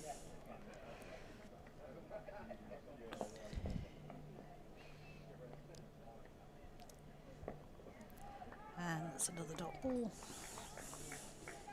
Have we done the opening bowlers, Privet and Pennington? No, Right, no, I sorry, hadn't. I know. I was So just finishing some lunch. we should explain we were trying to do a little bit of eating between innings and also use the facilities. Yeah, I haven't had a chance to do that. If you I need might to have to disappear. That could be an LBW. Yes, it is. It is. Great start there for Charlie Phillips. So Pennington goes LBW. Ooh, this is just the start that Cornwall will not have wanted. They'll need their opening batters to settle in. LBW to Phillips goes Pennington without scoring. So in the other games, she said. So we're starting at midday, and some of the other games are later starting. So Leicestershire will be. What time is it now? Starting in an hour. There's Leicestershire versus Shropshire, same competition. 2:30 also for Sussex Sharks Women versus Norfolk. Derbyshire will be taking on Cheshire up at Denbigh at 2:30, as will Northant Steelbacks. They're hosting Herefordshire. Middlesex Radlett are playing Kent at 2:15. Meanwhile, Cumbria Women are 8-2 Cornwall for captain 3 Kang Muller.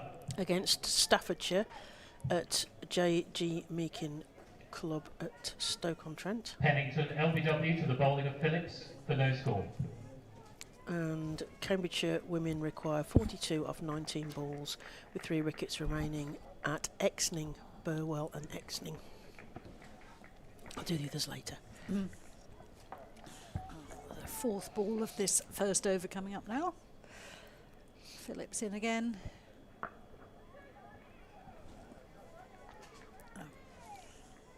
And bowling to the captain, Kang Muller. So Dorset need 47 of 27 balls with 10 wickets remaining at Canford Magna against Oxfordshire.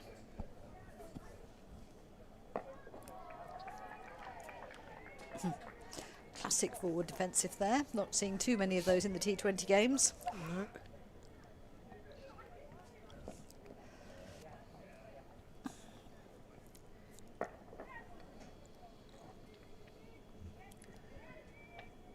Just hitting out over mid-wicket there for a single. At the end of the first over, 2 for 1. Excellent. Dorset require 46 of 26 balls and 9 wickets remaining against Oxfordshire at Canford Magna. Wiltshire needs 62 of 15 balls with 3 wickets remaining at Marlborough against Berkshire. And the last of the current games in play, Bucks need 30 of 25 balls and 9 wickets remaining at Ipswich against Suffolk. Yes, I think we can. We talked earlier about the giant killing nature of this game and how it can work. I bet it also works in the opposite direction. I don't know if the Worcestershire have just beaten Northumberland Women, who were all out for 38. Oh, Well, that's an awful long way to travel. You know, you don't want to be patronising, but it is. You know, if Worcestershire are on form, we know that at the beginning of last season they beat Yorkshire at Huddingley in their first game. So when they all click, Worcestershire are quite a unit there. Yes. And Alice Bird coming up to bowl now. Alice Bird in to Kang Mullen. Works that into the leg side. They're going to get a single, but there's probably a shot at the stumps. And it was a safe one, although Kang Mullen's holding the back of her head and her helmet down. As that's shied at the stumps by Alice Hill.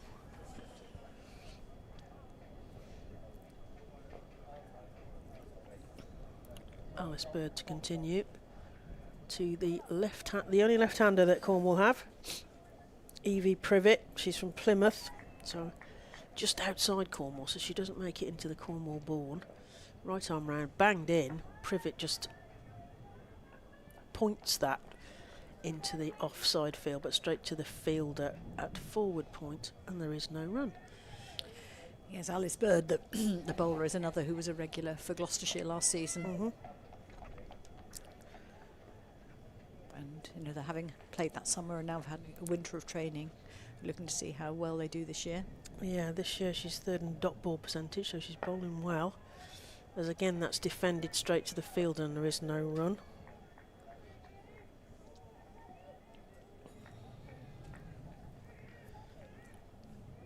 Alice Bird took a catch in the last game against Middlesex.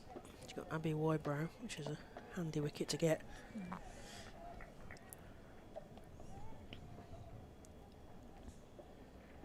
Bird to left-handed Privet.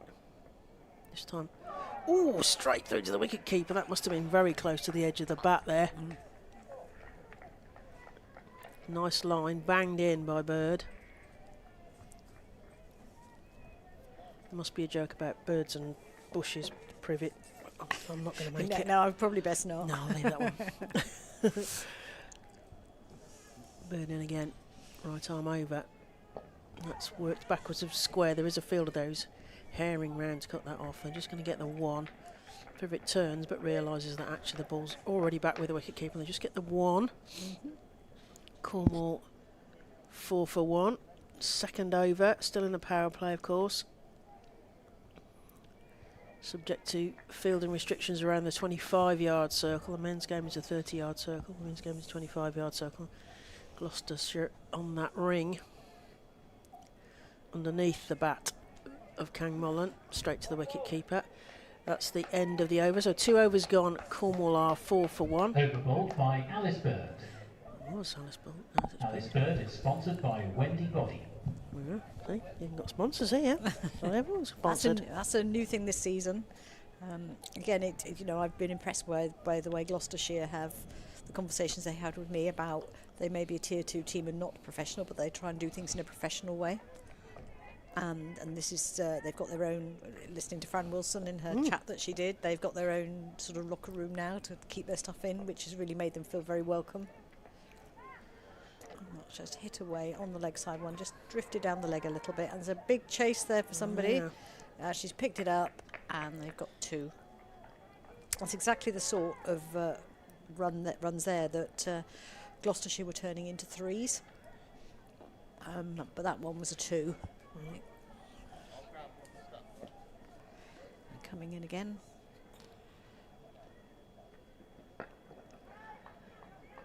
And you mentioned Fran Wilson. She's one of a rare breed of female coaches across the country.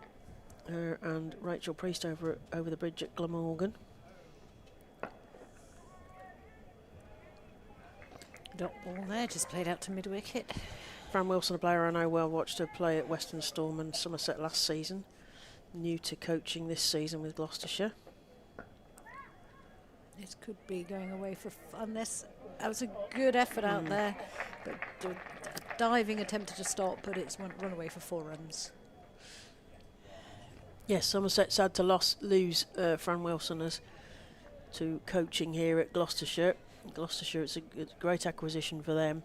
If you haven't seen, and it has a space in my mind, if you haven't seen Fran Wilson's catch for England against the West Indies, diving Superman style at sort of cover point, it is worth looking that up on Tinternet, because if she's going to inspire them to field half as well as that, then Gloucestershire are in good hands. Phillips in again, and that's no run.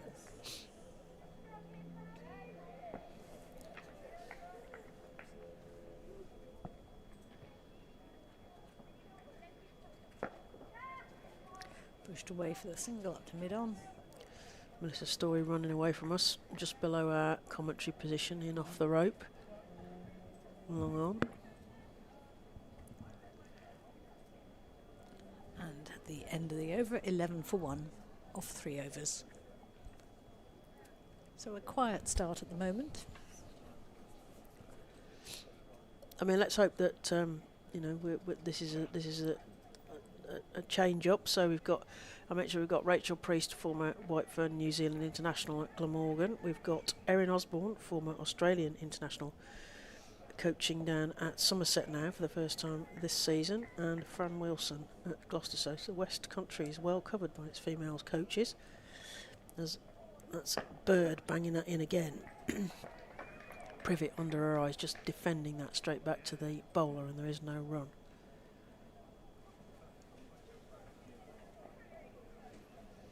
Another West Country person in the runs yesterday, I believe, Heather Knight. Heather Knight, yes, she got a century yesterday in the win against Surrey, so Somerset well pleased with themselves. That should be a wide ball, wide down the leg side. It is given a wide indeed. Georgina started well to stop that one. Yep. Yes, and Danny Gibson, another England player, doing well there, and Charlie Dean. Yeah. So Somerset benefiting from their England players. Of course, the test will be when all of these players in Tier 1 go off to England duty, because there are various tours and A tours as Bird comes in again, and that's straight through. God, that must have been close to the edge of the bat there. It just popped up a little bit, didn't it? It came through with a bit of height on it, which is good to see. Yes, because Heather Knight is originally West Country. Plimpton, I think she played sort for. Of Plymouth, Devon. Yeah. West Country girl. Heavily involved in Somerset, of course, now. Bird comes in. That's played to cover point, and there will be no run.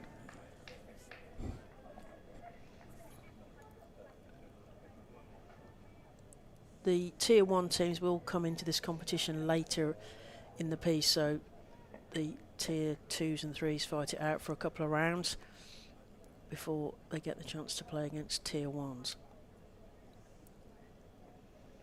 Yes, I think it's one that causes some of the clubs, some of the counties, a bit of a problem because the dates come through quite short notice about who you're playing and whether it's, you know, and having to find the extra pitches and things. So we'll have to see how that all pans out for the next round. Yes, there'll be various contingency plans being made, no doubt. If we win, we'll need to do this. This bird comes in to Privet. Plays it up in the air. It's going to be over the fielder. It's well played. That's a nice shot for 4 runs from Privet there. Evie Privet. Plymouth-born left-hander. Nice shot, up and over. To get that up and over from the pace of Bird. It's a good shot.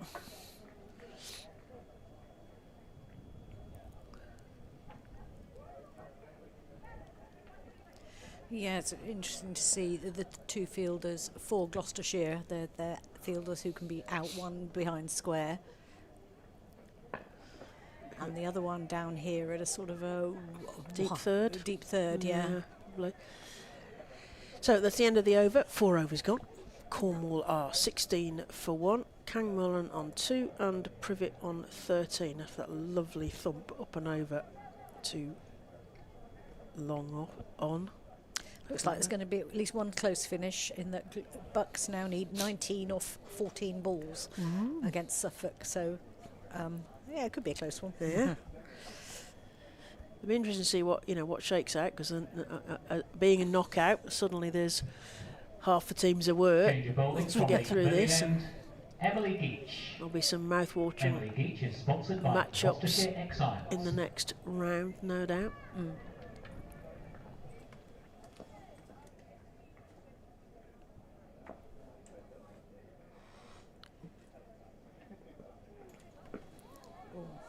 Good start by Emily Geach there. Ball hits high on the pad.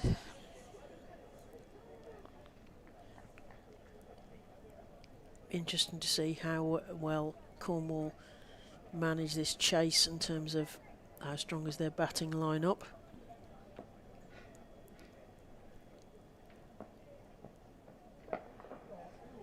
In the air. No problem with that shot. It might just be pulled up inside the boundary. Yes, they've got the 2 runs. Yeah, well, it's coming well. Good fielding by Melissa Story, I think. Yeah.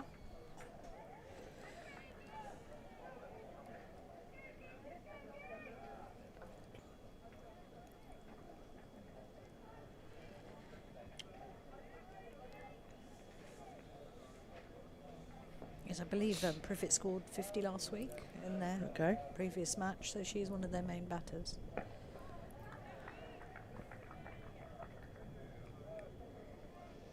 Yes, because the run pressure is on straight away, knowing that the sort of rate that they've got to reach to be able to get up to the score that they need. Yeah, they're already but not panicking. Yeah, required run rate nearly 11, but yes, if you can nibble at that quite successfully with 4s, can't you? And good running. Yeah. I mean, as we said, in the Gloucestershire innings, that's very much what made the difference towards the end of their innings, that they were picking up 2s and 3s where there probably might have only been 1s and 2s. Yeah. As well as pinching the quick singles. And those can soon mount up if you can't hit the 4s. You're pressuring the field as well, aren't you, when you're taking those quick singles? Yeah. Into ball again. That's a good shot. And that's over sort of wide mid-on for 4 runs. We mentioned that will help. Start of a captain's innings? Could be. She bowled well. Yes, she did. 3 wickets. Yeah.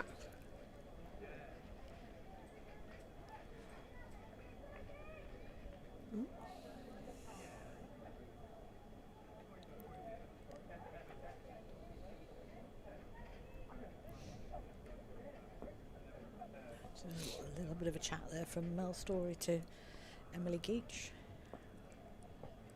That's it. Good defensive there. Well, that was yes, proper textbook shots, there, wasn't yeah. it? Ooh. Watching that one onto the bat. That's Cangmullen.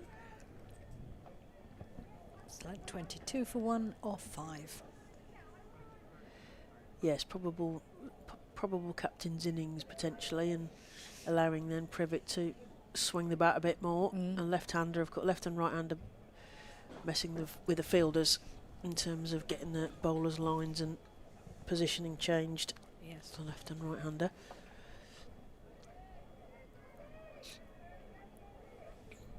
Alice Bird to continue from the far end into Privet. Tall figure at the crease. Works that into the leg side, past the square leg umpire. And they field it back just for the 1 run. Cornwall 23 for 1. Tall is a relative term, isn't it? Well, yes. Yes. Compared to us. Well, yeah, you speak for yourself. I know, I know.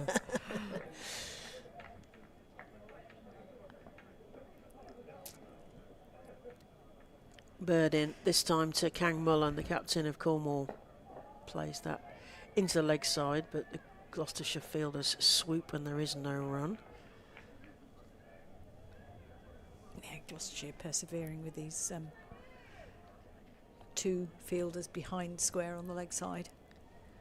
Yes, and deep fine leg and deep backward square. Yeah, but because of the extra pace that Alice Bird has got there, then this sort of deep fine leg is a useful place because it only needs a little tiny touch and it can go down there. That's it, 4 more balls of the power play still left. It's almost a full toss, but Kang Mullen managed to get a bat to it, and there's no run there. So they're keeping this tidy, Gloucestershire. Just the 3 more balls on the power play. 25-yard circle, only allowed those 2 out that Carol mentioned, backward square and fine leg in front of us as their chosen ones at the moment. That's hit into the leg side, but straight to the fielder again. Alice Hill doing a tidying up. Yeah, she tried to force that one away, but it just not quite in the middle, I think.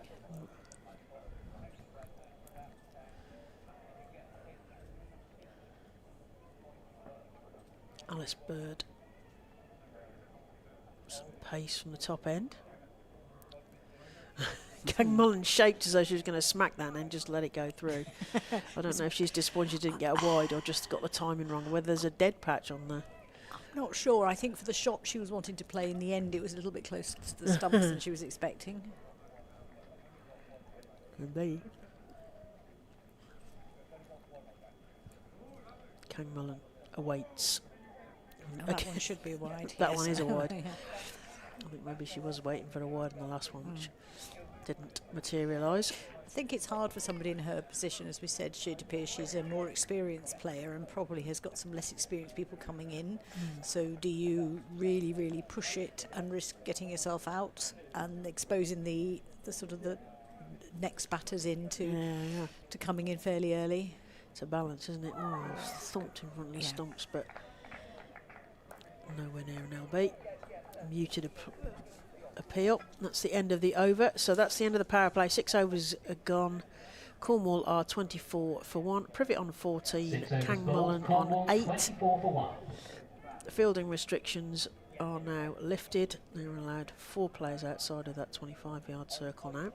Only 2 before. The circle in the men's game is 30 yards, and numbers inside and out are different in the men's game, but in the women's game, 2 and then 4 after. Right, it was 3 going out and 1's coming back in again now. Yeah, playing a push me, pull you with the field. Yeah. Setting the field for the left-hander here. Emily Geach to bowl.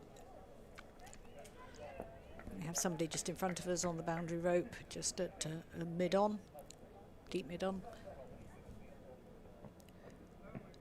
Oh, another thump on the pads.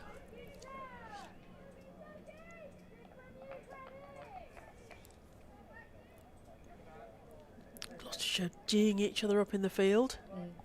Just making sure they're in the right position. Liv Daniels there, that's tended to be the position she was in all last year. It's that sort of inside the circle, so you can see all that's going on. Ooh, that's nicely played. And that goes, runs away behind square for 4 runs. That was a really good place to play that between the fielders. 4 more runs to the total. So that ball just drifted down to that leg side. As you said in the other innings, it's, you know, when you've got a left-hander and a right-hander and you're having to adjust your line all the time as a bowler, it takes a bit of doing. Focuses the mind. Yeah.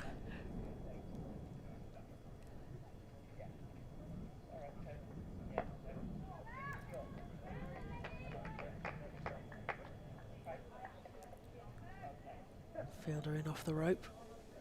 Prevents any more runs there.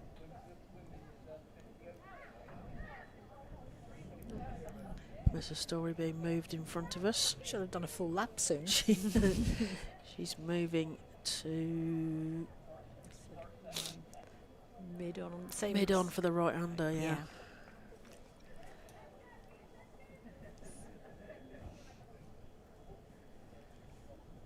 Charlie Phillips at short mid off.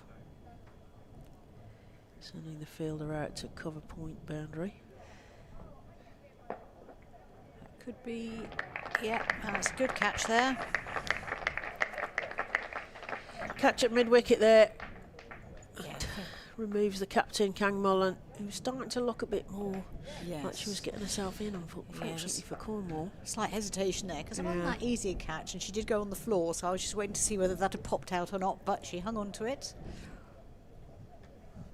Good catch. Just seeing the replay here now. Just inside the circle on those practice strips, she which is always she had to harder. run in for it, and it was quite low, so yes, that's well taken. Managed to get a body underneath that one. Geach. Kang Mullen caught by Hill, bowled by Keach. Keach. Kang Mullen goes for 8. This is where we start to see what the rest of the Cornwall batting lineup looks like. It's number 9 coming in now, Tilly Eldridge. Truro born. Middle order batter, frontline seamer. There we go. Yeah, that's right.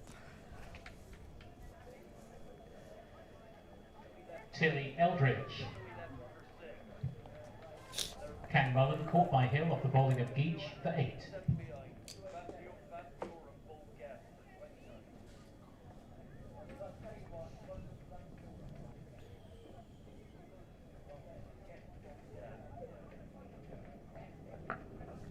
Played out through the covers there, picked up by the fielder in that position, just the one run. That gets her off the mark.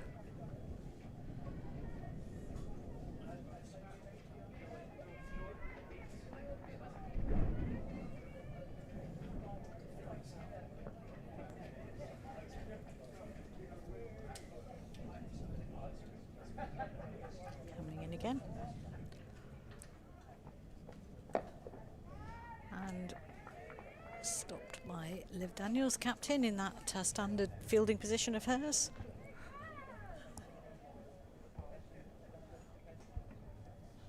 And end of the over, 30 for 2 off 7. Lots of captains like to be sort of cover from the traditional sort of captain's position, because you can see most of what's going on there. Yeah, no, she really made it her own. Like, she's near the bowler, she can talk to the bowler, she can see where the rest of the field's at. So yes, I think it's a sensible place for her to be. What was your perception of them last season then? How did it go over the games that you saw? I think they definitely learnt as they went. There was the talent there. I think it was the experience that they needed, because relatively speaking, they'd not played a huge amount of cricket at this level, and I think we're seeing the benefit of that already from what we've seen this year. Yeah, more games. Oh, it's clean bowled. That is a beautiful ball. As I was saying, we've seen the benefit of that. Yes, more game practice. That was a lovely ball. Yeah, Alice Bird clean bowls the new batter Eldridge for 1. That was steaming in there. Yeah, well, we were just expounding the thing is that when you play more cricket, you learn more, don't you? And the opportunity to play more games, more contact time with the coaches. I know they aren't professional as are tier 1. They are getting more attention than the next tier down, which is Cornwall. So it's all of this is a learning experience. But I think it's also that game awareness. There's the things that coaches can't teach you so easily is what you're actually doing out there in the middle, in terms of how you conduct yourself, how you control your emotions on the pitch, how you manage that any sort of nervousness that you've got. And, you know, having had a season now under their belt, I think the Gloucestershire Women are certainly showing that they've learned from that. And you were expanding also on the fact that they aren't tier 1, but they are for the outsider, from me, they are being treated as though they were tier 1. They're playing on the big pit, the big pitch, and it's paying off, as that last ball showed us. It's underneath. Oh, it's a big appeal. There's a big appeal. They're very excitable about that, but the umpire is unmoved at the far end. And Right. Alice Bird Here we thought she go. got 2 in 2 there. Just having a chat with the umpire as she walks past him. The umpires, I wish I hadn't started this, but one umpire is Mayer and the other one is Widgeria, I think. Apologies for the pronunciation, I'm not sure which is which, unfortunately. So that goes whistling past the offside, straight through, and there is no run. Scorers are Jones and Lewis. I think the more they play, the more you would expect to see. We talked about the extras in the first innings, so Yeah. fewer extras, that more accurate bowling, and really just that game awareness. I mean, I think we're seeing a little bit of that with Charlie Phillips fielding down here, where we said, Oh, clean right, there we bowled. go. She gets a second one in 3 balls. Oh, Alice Bird has gone straight through the new batter, Williams, who hasn't even scored there. 3 balls faced, but goes for naught. Sorry, Carol. Yeah, no, that's fine. No, and I was just going to say, this is in a way, it's a new role for her, because they had Caitlin Belcher in that. She was the one who I would normally have seen running down that hill to start with last year, and she's not with the squad this year, as far as we know. So she's really stepped up to that and bowling well. Looking a bit. That was Liv Daniels, the captain, jumping up in the air, so she's very excited. No, she is. Ella Nicholas. So Cornwall are 30 for 4, so 4 down already, unfortunately, for Cornwall. You know, I think I said earlier, but it's worth repeating that the Gloucestershire ambition was they may not be a professional team, but they aim to be a professional setup. Yeah, and that's Williams good. bowled by Bird great. for no score. And it's the way it should be. And you mentioned about, their own changing rooms, etc. And all those things make huge impact when you feel like you belong somewhere. Yes. That's I the think key, you isn't only it? have to look at when they're with the website and the sort of posters and things around the ground. The women are included on that as well. Ella Nicholas from Truro. Ooh, nearly nibbled one to the wicket keeper, but managed to get a bat off that one, I think. I think the crowd are getting a bit excited They out are there now. they're getting behind this now. We have got some spectators in, as you can hear on the mic. 4 wickets down, unfortunately, Cornwall. So 2 clean bowls, a caught and an LBW. Privet open, still out there. Nicholas facing this time though, the new batter, manages to smudge that straight back to the fielder. That's the end of an over. So wicket maiden from Alice Bird. 2 wickets for 9. Yeah, you see that got the PA man very excitable. So, yes, we're into end of the 8th over, and a Cornwall 30 for 4. Privet on 19, and Nicholas yet to get off the mark. And a change of bowling with Liv Daniels coming on. Captain, Yes. all-rounder. Yes, she often came on to bowl at this stage of the game, sort Change of of bowling post from power the play. pavilion end. And Liv Daniels. bowled just on that sort of nagging length and was pretty economical. Liv Daniels is sponsored by Cotswold and That's North started a run up, and he hadn't finished his. Like, oh, it's a long old intro when you've got sponsors. As we said, this is the first year that they've had sponsors. So you can see already from that first one, it's just, you think, it is a what do I do with this ball? Yes, as a batter. nagging length. Yeah.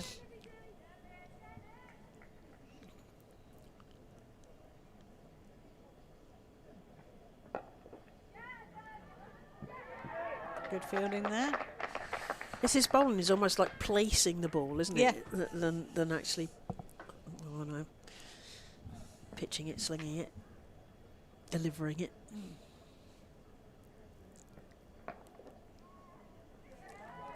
Good stop, Fran Wilson-esque.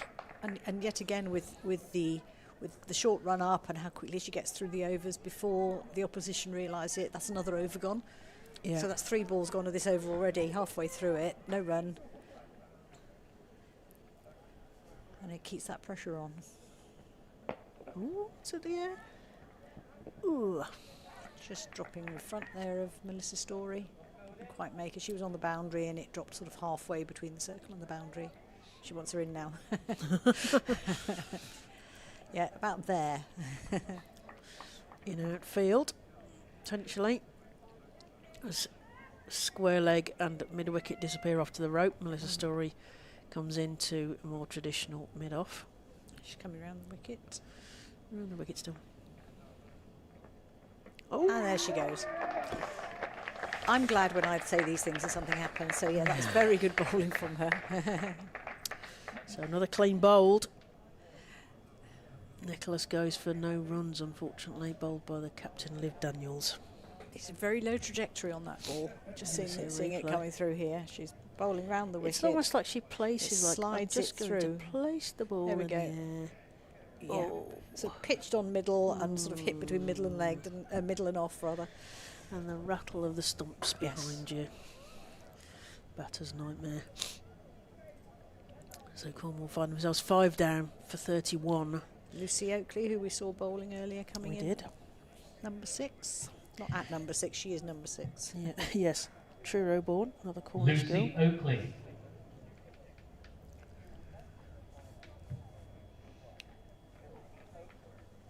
Nicholas bowled by Daniels for no score. Gloucestershire feeling buoyed, no doubt, by the 5 wickets down. How far down do Cornwall bat? That's the question. Coming in again. And that's excellent over, just the 1 run off it and a wicket. So great start by Liv Daniels. Captain's inspiration. So Privet, who's the more settled of the batters, having got 20 off 26 balls. We've got Alice Hill coming on at the other end. So spin twins. Alice Bird for Alice Hill. So Yeah. we've got one Alice for another. That's right. Some more spins, what you're saying. Yes. Off spin, says my notes. There you go. Yeah. I'm just relying on my memory from last year, which is not necessarily a good idea. Well, no. Alice Hill is You're your sponsored by perceptions, the eh? waiting game. I guess wait for a sponsor before you start bowling. Right arm around to the left-handed Privet. Puts that up in the air. That's a big thump. It's between the fielders. Will they cut it off? Yes. One cuts it off. Yes, they have. In that far corner from us. They get through for 2 runs, but nicely hit there by Evie Privet. It is a little bit uphill over that side. So I was the going to rest of say the it's a sort of perception It's a slope. because the grass is actually cut in a different direction Yeah. there, so it makes it look like it's certainly up in that corner where the ice cream van usually is. James, where's the ice cream man? No, Not enough people here. Camera guy, is he there? Ice cream man's usually in that corner. Right arm round. Privet smacks it. Ooh, past the fielder. I think he's quite glad he didn't go anywhere near her. And just get through for the single. Well picked up and in by Izzy Patel. Cornwall 34 for 5. Privet on at 23 and Oakley to face. She's taking guard. The field changes for the left and the right hander. In front of us to the left we've got 2 fielders out on the rope on the leg side. Square leg and more or less traditional deep square leg and a mid wicket coming in off the rope. And that's squirted into the offside this time, but there is no run. That's interesting. She was a left arm bowler, wasn't she? And she's a right hand bat. Ah. Joe Chamberlain-esque. No, the Wow. other way round, wasn't it? Yeah, 1 or 2 have done that, yeah. That's in the air, but it's going to drop in front of those fielders that I mentioned on the boundary. Yeah. They cover each other quite nicely there. And they've just got the 1, I presume. The 2 men, they're still standing there. So, they're another 1 to the total. They're the ones they really need to be turning into 2s, aren't they? Yeah, I was expecting I was looking at the fielding to my left. I was expecting to turn back to see that they were taking the second run, which they didn't. Perhaps they're not taking any risks, as Privet is taking control here and plays that to deep long on. And there's just a single, but no risk. I think Privet's decided that she's going to try try and hold that down and see what the others can do from the other end. Oakley's on 1. I think that's Privet's fair, on isn't 24. it? Yeah, You know, yeah, I think that's probably right. With wise. 5 wickets down at this stage of the game, you know, she is batting well, even though not batting big, if you want to put it that That's way. right. But she's keeping it ticking over. Alice Oakley swipes that square for 1 run and pinches the strike at the end of the over. 10 overs gone. I know you're going to be excited about the Jenkins formula, but it's not going to get Cornwall anywhere near the total that they need. So 37 times 2 plus 20. 74, 94. 94, yeah. So I'm sure that's a little game within a game. See if they do get to 94 I think this or is beyond. just, you know, Cornwall just have to have the mindset now. They're going to enjoy it if it's there. Bat it out. Yeah. Yeah, Well, and see how they get you to. know, if they see one they can hit, they hit it. Enjoy playing on a pitch like this. Yeah, absolutely. First chance, as we mentioned, for Cornwall to tier 3 players to play on a tier 2 pitch, but one would argue that the pitch is tier 1 standard. Oh, absolutely.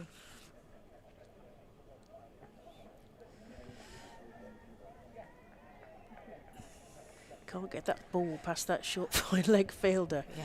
Just seeing that game that we said was going to be close, I think Bucks beat Suffolk on the last ball of the match. So it was a good one. And that was at Ipswich Cricket Club, so there you go. Yes, a lot of outgrounds being used for Yeah. these knockout cup games. Yeah, I think Middlesex is at Radlett, which Yes, is the county second 11 do use that, and Middlesex Women sometimes. Nice facility there, but it's not. But then Middlesex will always have that trouble with Lords being their main ground. Lords, but yeah.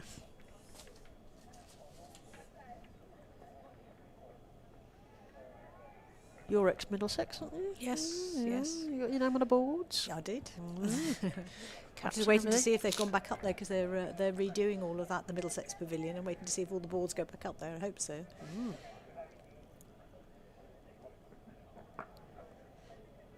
What Middlesex have managed to do, I haven't been there yet, that they have now acquired a ground that they are using as their focus for women and girls cricket Okay. because of the limited facility, well, not limited facilities at Lords, but limited pitch use Limited at Lords. opportunities, yeah.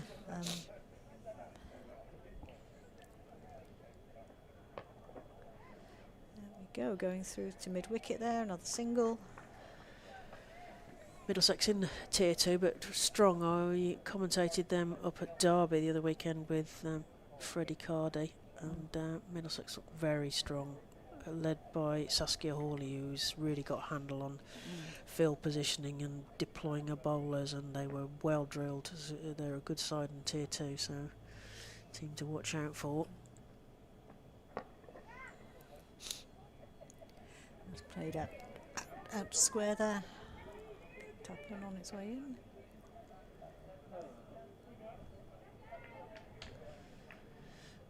Another over ticks by. Yeah. So Oh, apparently that.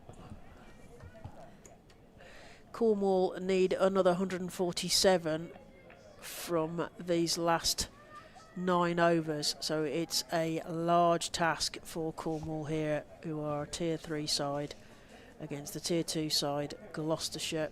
Privet on 25, Oakley on 3, and Cornwall are 40 for 5 at the moment as bowling continues in the far end. It's going to be a wide, and they're going to run one as well. 2 off that one. Yeah, sorry, I was just passing on a message from the scorers there. Oh yes. Okay. They wanted some. They wanted to check about Duckworth Lewis. I don't think we're going to need that today. Somehow. I'm hoping we don't, but it is we'll come to that in a minute. Right arm round, straight to a sort of cover point fielder who swoops round and picks that up. Yes, DLS is showing that Cornwall would need to be at 114 at this stage to chase this total down. So and that's why we're kind of writing it off early, as it were. Or we may appear to be. Come on, Cornwall, make this a game. I think all they can do is set themselves small targets at the stage. Get to 50, get I was to just 60. going to say. Yeah. Right arm round as that's sent past the cover fielder, but And then they'll be able to go away then with their heads held high and sort of cherishing the experience.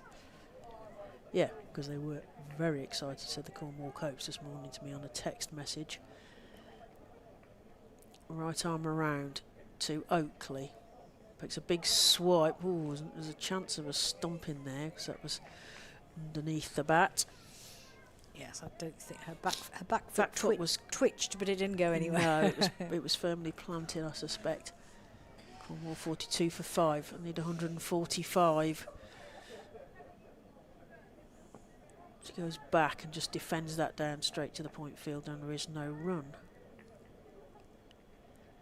And Gloucester needs to keep their discipline as well here, because it's easy to kind of lose concentration in a game that looks already won as the batter goes back and defends that down. So yes, Cornwall will need to set themselves small targets just to get some sense of achievement out of today's game by the look of it. And that's the end of another over. So 12 overs gone. Cornwall 42 for 5 against Gloucestershire. Cornwall would need 145 runs from the last 8 overs to win this game. Yeah, I'm not a betting woman, but if I was, I don't think I'd be betting on that happening. I'm not allowed to bet on cricket, no. No. Grand National maybe, but that's about it. You talked about the Cheltenham Festival, haven't you? Yes.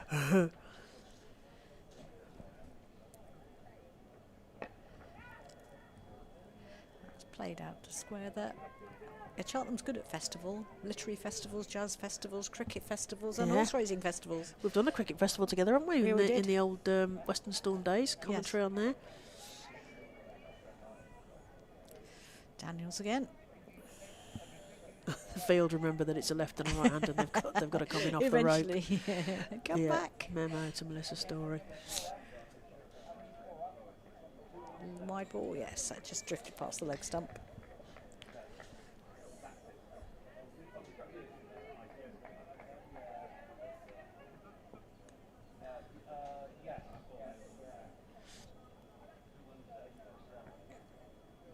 That's played backwards. Oh, well, she might have just got a little touch on that to stop it running away for 4. Izzy Patel comes around and cleans up there.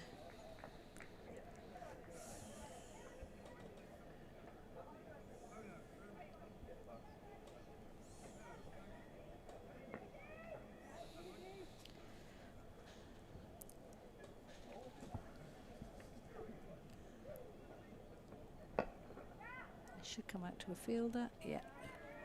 Just the one played out through mid-wicket for a single. A lot of the other games in this T20 Vitality County Knockout Cup are starting shortly, 2:15s and 2:30 starts. Yes, Middlesex haven't had the best start. They lost a wicket to the first ball of the match.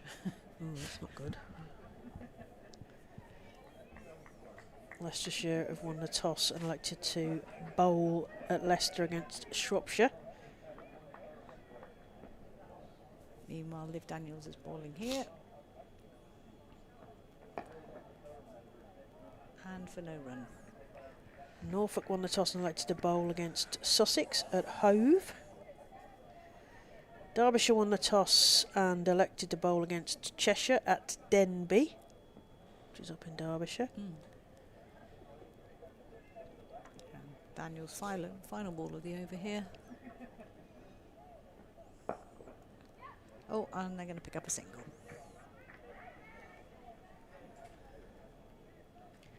Ball thrown in, and that's the over. It'd be smart to let them take a single at the end of the over so that you can stay in the same right hand or left hand, depending on who's. I think that's probably thinking a bit too deeply, isn't it? Yeah, it is. I never did any kind of thinking when I was playing. Meanwhile, down at, as you said, Radlett, Middlesex are 9 for 1 at the end of the first over. They won the toss and elected to bat, so they put themselves in to bat. That's been a busy first over if there's been a wicket and 9 runs. Yeah. What else have we got? Lincolnshire won the toss and elected to bowl against Bedfordshire at Dunstable. That's played straight to the fielder and there is no run. Cumbria won the toss and elected to bat and got 162 for 7 against Staffordshire up at Jane G. Meakins up in Stoke-on-Trent. And we're back here. So that's played into the leg side. They're going to get a single. It goes sort of underneath the field, and they might think about a second. Well, they're going and for they the are. second. They're going to go for it. Well done. I think That's 2 Gloucestershire runs. were just tempting them to go for Yeah, the second. go there. for the second. Then we won't have to change our fielding positions. I was thinking more they would tempt them into the run out. Well, we have got our first people sitting on a balcony watching the match today in the flats yeah. opposite. Right. I'll keep an eye out there. That was Having 2 a lots nice actually. Clinky drink up there. Yeah. That's sent into the leg side, backward of square, through the umpire to the fielder who comes off the rope.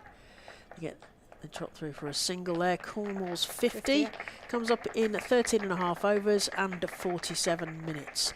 So, as you said, small targets, just That's the 50 up the set ball yourself and the 40 that. there.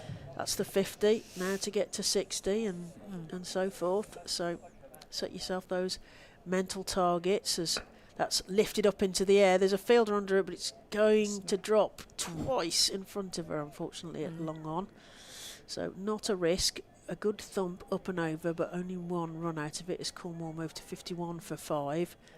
Oakley on 8, Privet on 28. They need 138 runs off 8.2 overs, which is looped up. She can't get underneath that, Oakley. I think her eyes might. She's got her back to us, but I imagine that her eyes lit up at that point as that ball came looping towards her. It looked like it was a full toss, and then it just dropped, and she couldn't get, as you said, couldn't get under it. Right arm around. Well, that's thumped to cover. Backing up batter thought about a single, but not Oakley. Yes. So that's another over. Kind of going through them quickly. 14 overs gone. Cornwall 51 for 5. Privet on 28. Oakley on 8. Cornwall need 136 to win off 6 overs. So that is a required run rate of 22.7. As if I did that on my head, it's off the scoreboard. But it's a big ask. And Privet is settled. She's got 28 off of 33 balls, but I think this is bat the overs out time. I think if I were her, thinking now, a 50 against Gloucestershire would be nice. You know, she's on Really 28, nice for your 28 records. Yeah. And you know, it's hard to hit. She's playing some nice shots, but the power just hasn't been there. Or we could say that the bowling has been controlled and the field placing has been good enough that she's not been able to get. She's been quite patient though. She's waited for the ball that she can hit, and she's got a good thump as she demonstrates that. Just out to mid wicket. Melissa Story doing the fielding there. But, you know, these people are going to be, you know, they're going to be dining out on the fact that they played at Gloucester. Yes. Sure. Well done. Before somebody has me for that. Just went past. That was almost a chance, but not quite. The day I played at Bristol at Gloucestershire County Ground. Stories to tell your grandkids.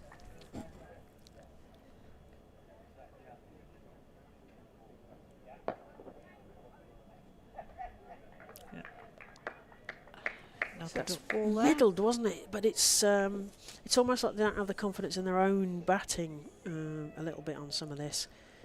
They need to hit through maybe a little bit more. Have faith in it. That's like better. That one, that's better. And there's a nice. Oh no, she still found the fielder out there. But again, took the single. Might there have been 2? Well, unless they tried. No, that was probably not that side because there's a bigger side to our left. Yeah. But the right hand side is not that much of a pocket as another over ticks by. So 5 overs to go. Oh, we've seen. There we go. So yeah, as you can see that the 1, 2, 3 boundaries there, 4s, no 6s, and lots of the little yellow pushes out just beyond the square. Good, excellent spell of bowling there by Captain Daniels. Yeah. Oakley to face on 9. 5 overs to go. Just defends that down, and there is no run. So Cornwall need 134 off the last nearly 5 overs, 4.5 overs. They're on 52 for 5 at the moment. So that's played up in the air. There's a fielder, but it's going to drop agonisingly in front. They get 1. They've played some not quite lusty blows. They've been fortunate. They've dropped just in front of the fielders. Yeah, they've just not quite had the power to get them over the boundary. No. Even when the fielders haven't been there, they've sort of dropped, and then they've ended up with running 2. The fielders But I wouldn't. disappear for the left-handed. That's up and over the bowler. They're going to get 1. Yeah. Quite wise there, and the field will have to move again. But I wouldn't underestimate the Gloucestershire's use of field placings and just how we're saying that, oh yes, it's gone to a fielder. You know, that fielder's been put there and they've anticipated where the shots are likely to go to. Yeah, good captaincy from Liv Daniels. That's a nice through shot. the shot. That's going to be 4 runs there. Nice 4 runs to Oakley. There we go. Through the gap at cover there. 4 more to the total. Cornwall 59 for 5. Oakley on 14, looking increasingly more confident. Brivett being a bit more patient, but on 30 off the 37 she's faced. Cornwall need 128 to win of 4.2 overs, so unlikely, but what can they get to? What's the total that they can get to? It's up in the air. There's a fielder under it, takes the catch. Yes. So that's the end of Oakley, who goes for 14, caught at mid-on. We've seen over the last over and into this one, she'd obviously decided she might as well go for it now. But I think so. So Oakley goes for 14, caught by Molodina off the bowling of Hill, off 31 balls. And she will remember that 4 she scored. She scored through the covers, won't she? That was a beautiful shot. Yeah, I mean, I'd have liked that one. I always, whenever I push the ball to cover, I'm running anyway because I'm admiring it as I run. That was back in the day, a long time ago. So Cornwall find themselves 6 down for 59. They need 128 runs off 4.1 overs as the umpire puts the bat through the bat check, since we've had a couple of bat check fails in the last week or so. Yeah, that was a One bit particular strange, manufacturer we won't mention, but Oakley caught by Molodina off the bowling of Hill for 14. did not pass the bat checks. So Ellis takes guard. I did hear somebody say the thing is about wood, though. It's a living thing. It is a living thing, that's right. So Grace Ellis comes to the crease. She's born in Truro. She defends that. I know from some of my door frames that sometimes wood is bigger than it Yeah. is. Hill, That's 4 right. overs, 1 wicket for 18. Well bowled. So that was a good bit of bowling there. So Cornwall find themselves 59 for 6. Privet on 30. New batter just to the crease, just taken that first delivery, that nerve-jangling delivery that you face the first time in this kind of scenario. Cornwall leading 128 runs off 4 overs. And that was Alice Hill completing her session there. Yeah, Just 18 runs off the 4 overs. nicely bowled.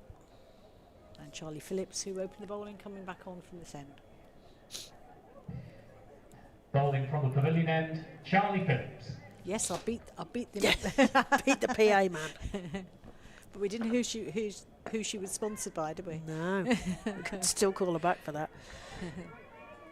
They're going for the second run here. It could be tight, but no, there was a little hesitation before they decided to go, but the fielder had to pick herself up off the ground first. Melissa Story, the bit of mayo on that, I think the Aussies would say, that a little roll over that. Stop in the field. She's going to get another chance now. Yeah, here we go. To her She's gonna again. have it. Oh, Yes. no. Oh, no. no. I think she's got mayo on her fingers. Just a single this time. And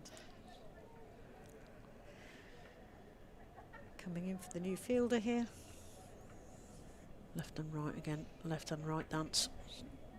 Oh, sweet, bring your slip in, isn't it, with this many runs needed? Well, yeah, I don't know, yeah. Ellis being very watchful here. Yeah. Grace Ellis.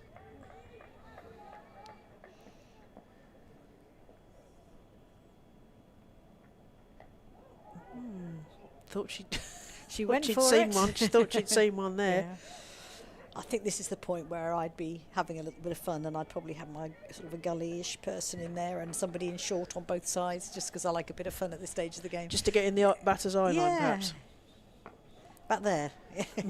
Back there. Yeah.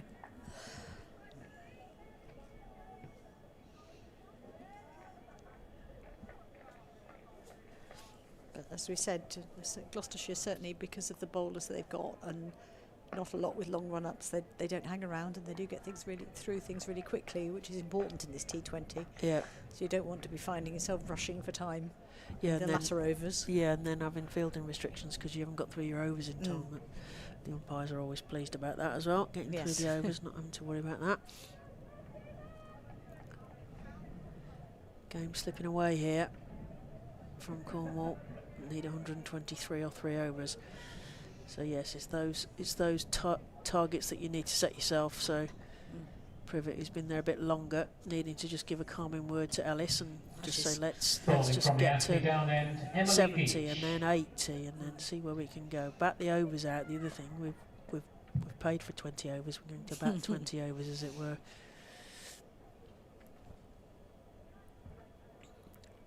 Bit of pace from the far end. Just switching the fielder over to fine leg there. Changing the bowling. Right arm over. Left-handed Privet. He puts that in the air into a gap there. It's a beautiful shot, but it's going to sort of get stopped up because the fielders managed to stop it, and the bounce seems to take the momentum out of the ball. Yeah, better running there. 2 runs to Privet. Yeah, goes up to 35. 35. Cornwall, I think I was anticipating. We were waiting for the scoreboard. So Cornwall 62 for 6, 35 for Privet, as you mentioned. Right arm around. Ooh, she mistimed that one straight through to the wicket keeper. She was trying to get that over the leg side, and she was missed the off stump. She's played some lovely shots actually through that sort of long on mid-wickety area, up and over the cover fielders. Where's it going next? There it goes, through mid-wicket and round the bend. Just the one this time. Fielders stopping that, just the one, as you said. So Cornwall moved to 65 for 6, Privet to 36. Ellis will face now. I think she will be nervous playing on a big pitch for the first time, decent pitch. He's also been trying to get the ball away. He's sort of slightly frustratedly trying to I think engage a sort of bottom hand and get the ball away through some of these gaps that they've been left as the bowler comes in from the far end. Plays that underneath defensive shot. It will be interesting because I think Gloucestershire can do, they've played very, very well today. They've stuck to their plans and they've done what they need to do. But maybe some of their learning is about, okay, the opposition is just digging in. What do we do now?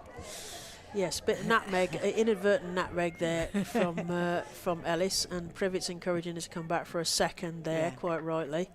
Plenty of time to do that while the ball dribbled away in front of us down towards the boundary, but not to the boundary. Cornwall 67 for 6, Privet on 36, Ellis on 2.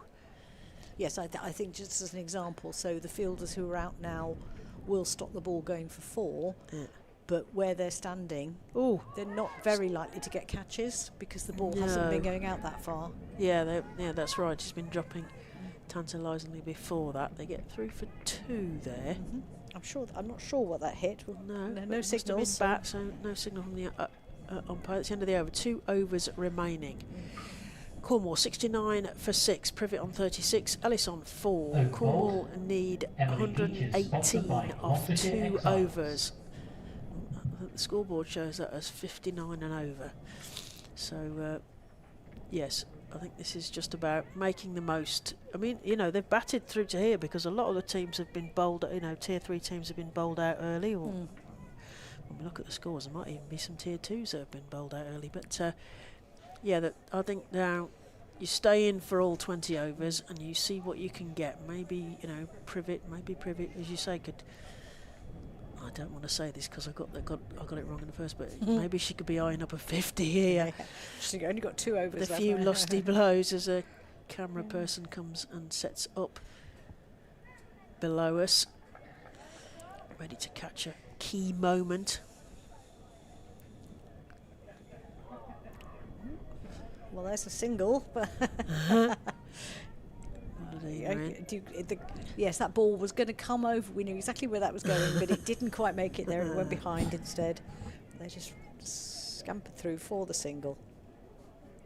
Fielder rearranges for left and the right-hander.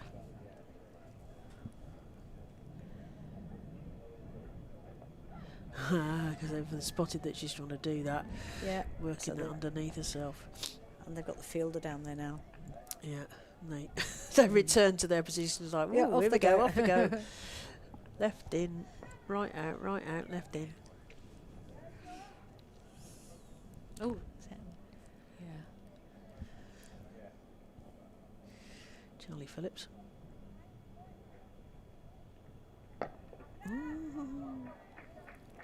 2-1 where one of those fielders is.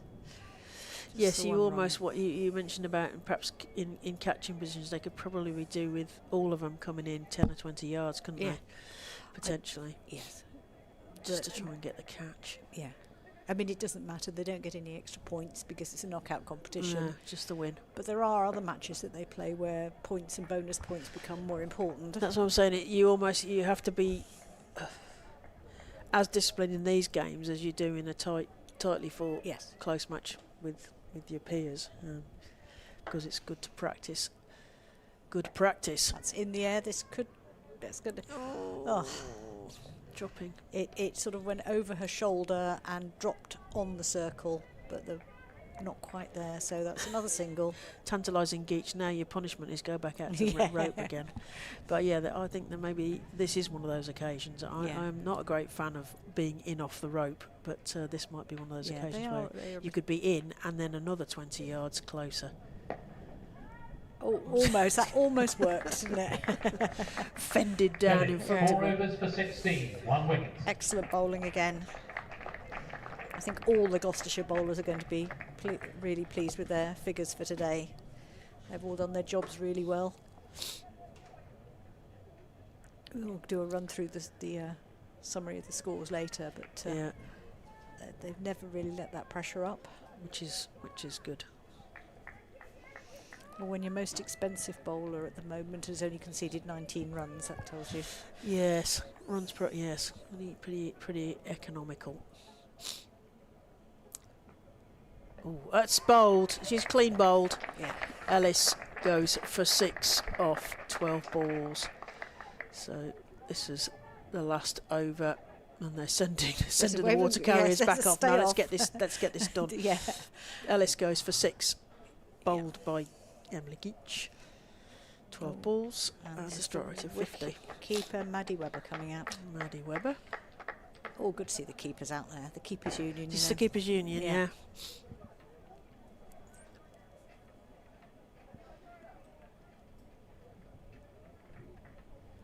So Cornwall 73 for 7.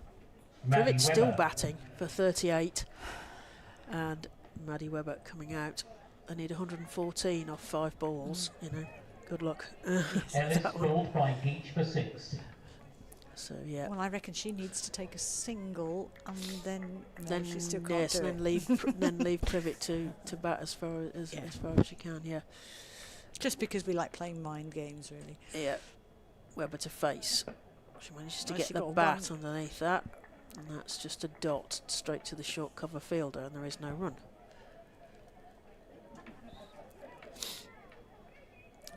Just these last 4 deliveries of this Vitality T20 County Cup here at the Seat Unique Stadium at Bristol. Oh, just tied up on all ends there. There's a sort of appeal. I think the umpire's kind of looking the other way. And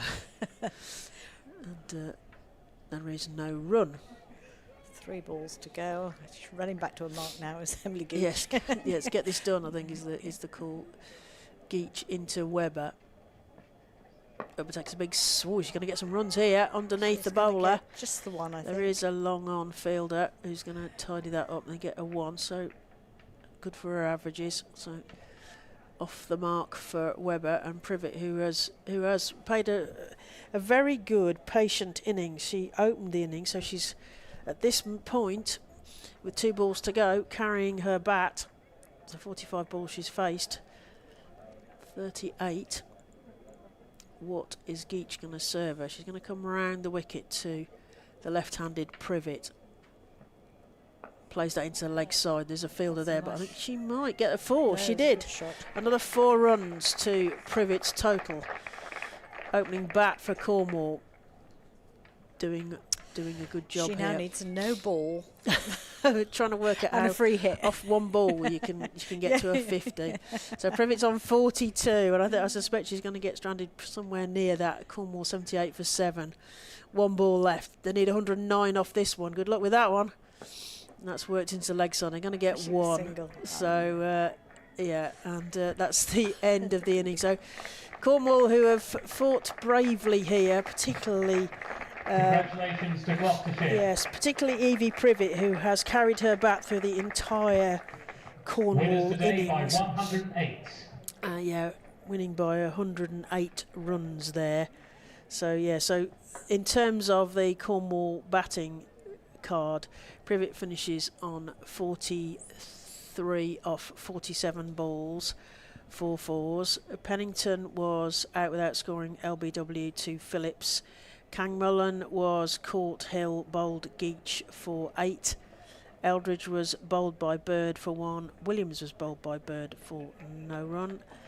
Nicholas was bowled by Daniels for no run. Oakley was caught Molodina off Hill. Geach was bowled. Ellis was bowled by Geach for 6. And Webber was not out 1. So in terms of the wickets, Bird and Geach pick up 2 wickets each, and then 1 each for Phillips, Daniels and Hill. 2 wickets for 25. He's going to repeat what I said now. Yes, I'll just let him stop. So overall, a thoroughly professional performance there by Gloucestershire. Their bowlers I thought were particularly impressive, and with the batters coming in, as in Megha Hearn with her 60 and the Emily Geach with 45. And I did like Izzy Patel's quick fire. Yeah. 29 at the end. That really set the platform, and then the bowlers came out and absolutely did the job. But things to take away for Cornwall, I think they got early wickets, didn't they? They got a really, really early wicket in the caught and bowled for Campbell and the captain of Molodina. And it looked like it would have been a bit closer. Cornwall managed to have some control to start off with, but then it was just hard for them to kind of keep up, really, wasn't it, after a while? Yeah, and I thought that it's often the way in women's cricket, I think, that it's almost like the bowling develops quicker than the batting. Yeah. And the batting comes with that extra experience and that extra strength. And I think that's what we've seen with Gloucestershire this season. And I think if Cornwall keep going, they've got some really useful bowlers there. The batters will have to go away and have a little bit of think about how do we turn those 1s into 2s, how do we turn the 2s into 4s. But overall, I think it's been a good day and a good they game. Batted for 20 overs. That is that is an achievement as well, to bat for all 20 overs and have that patience. Yeah, so well done, Cornwall. Have a good journey back and enjoy the rest of your season. Yes, indeed. So that was the end of Gloucestershire Cornwall. So Gloucestershire move on to the next round in the Vitality T20 County Knockout Cup. And keep an eye on the website for the next fixtures. I have been Claire Jenkins, former county player, as is Carol Camino next to me. My next game is Warwickshire versus Somerset up at Edgbaston, Saturday the 2nd of May. I've got no idea when my next one is, but never mind. That's absolutely fine. Wait to be asked. Wait to be asked. Brilliant. Thank you very much for Gloucestershire for looking after us today. Yeah, brilliant. Thank Any you. More thoughts? Any more thoughts, Carol? No, I think that's it. I think we'll leave them to enjoy themselves out there now. They're looking happy. They are. And Gloucestershire won by 107 runs here at the SEAT Unique Stadium in Bristol. Thank you very much for listening, and safe journeys home. Bye.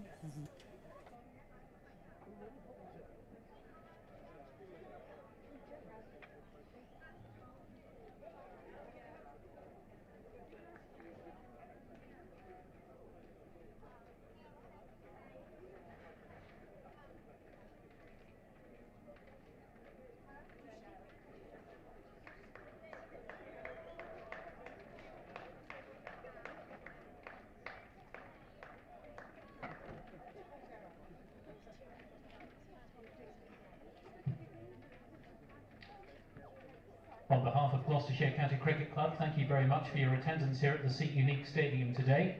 We hope you've enjoyed the cricket. A reminder that Gloucestershire Women return to this ground next Sunday when they face Northamptonshire Steelbacks. That's in the Metro Bank One Day Cup competition.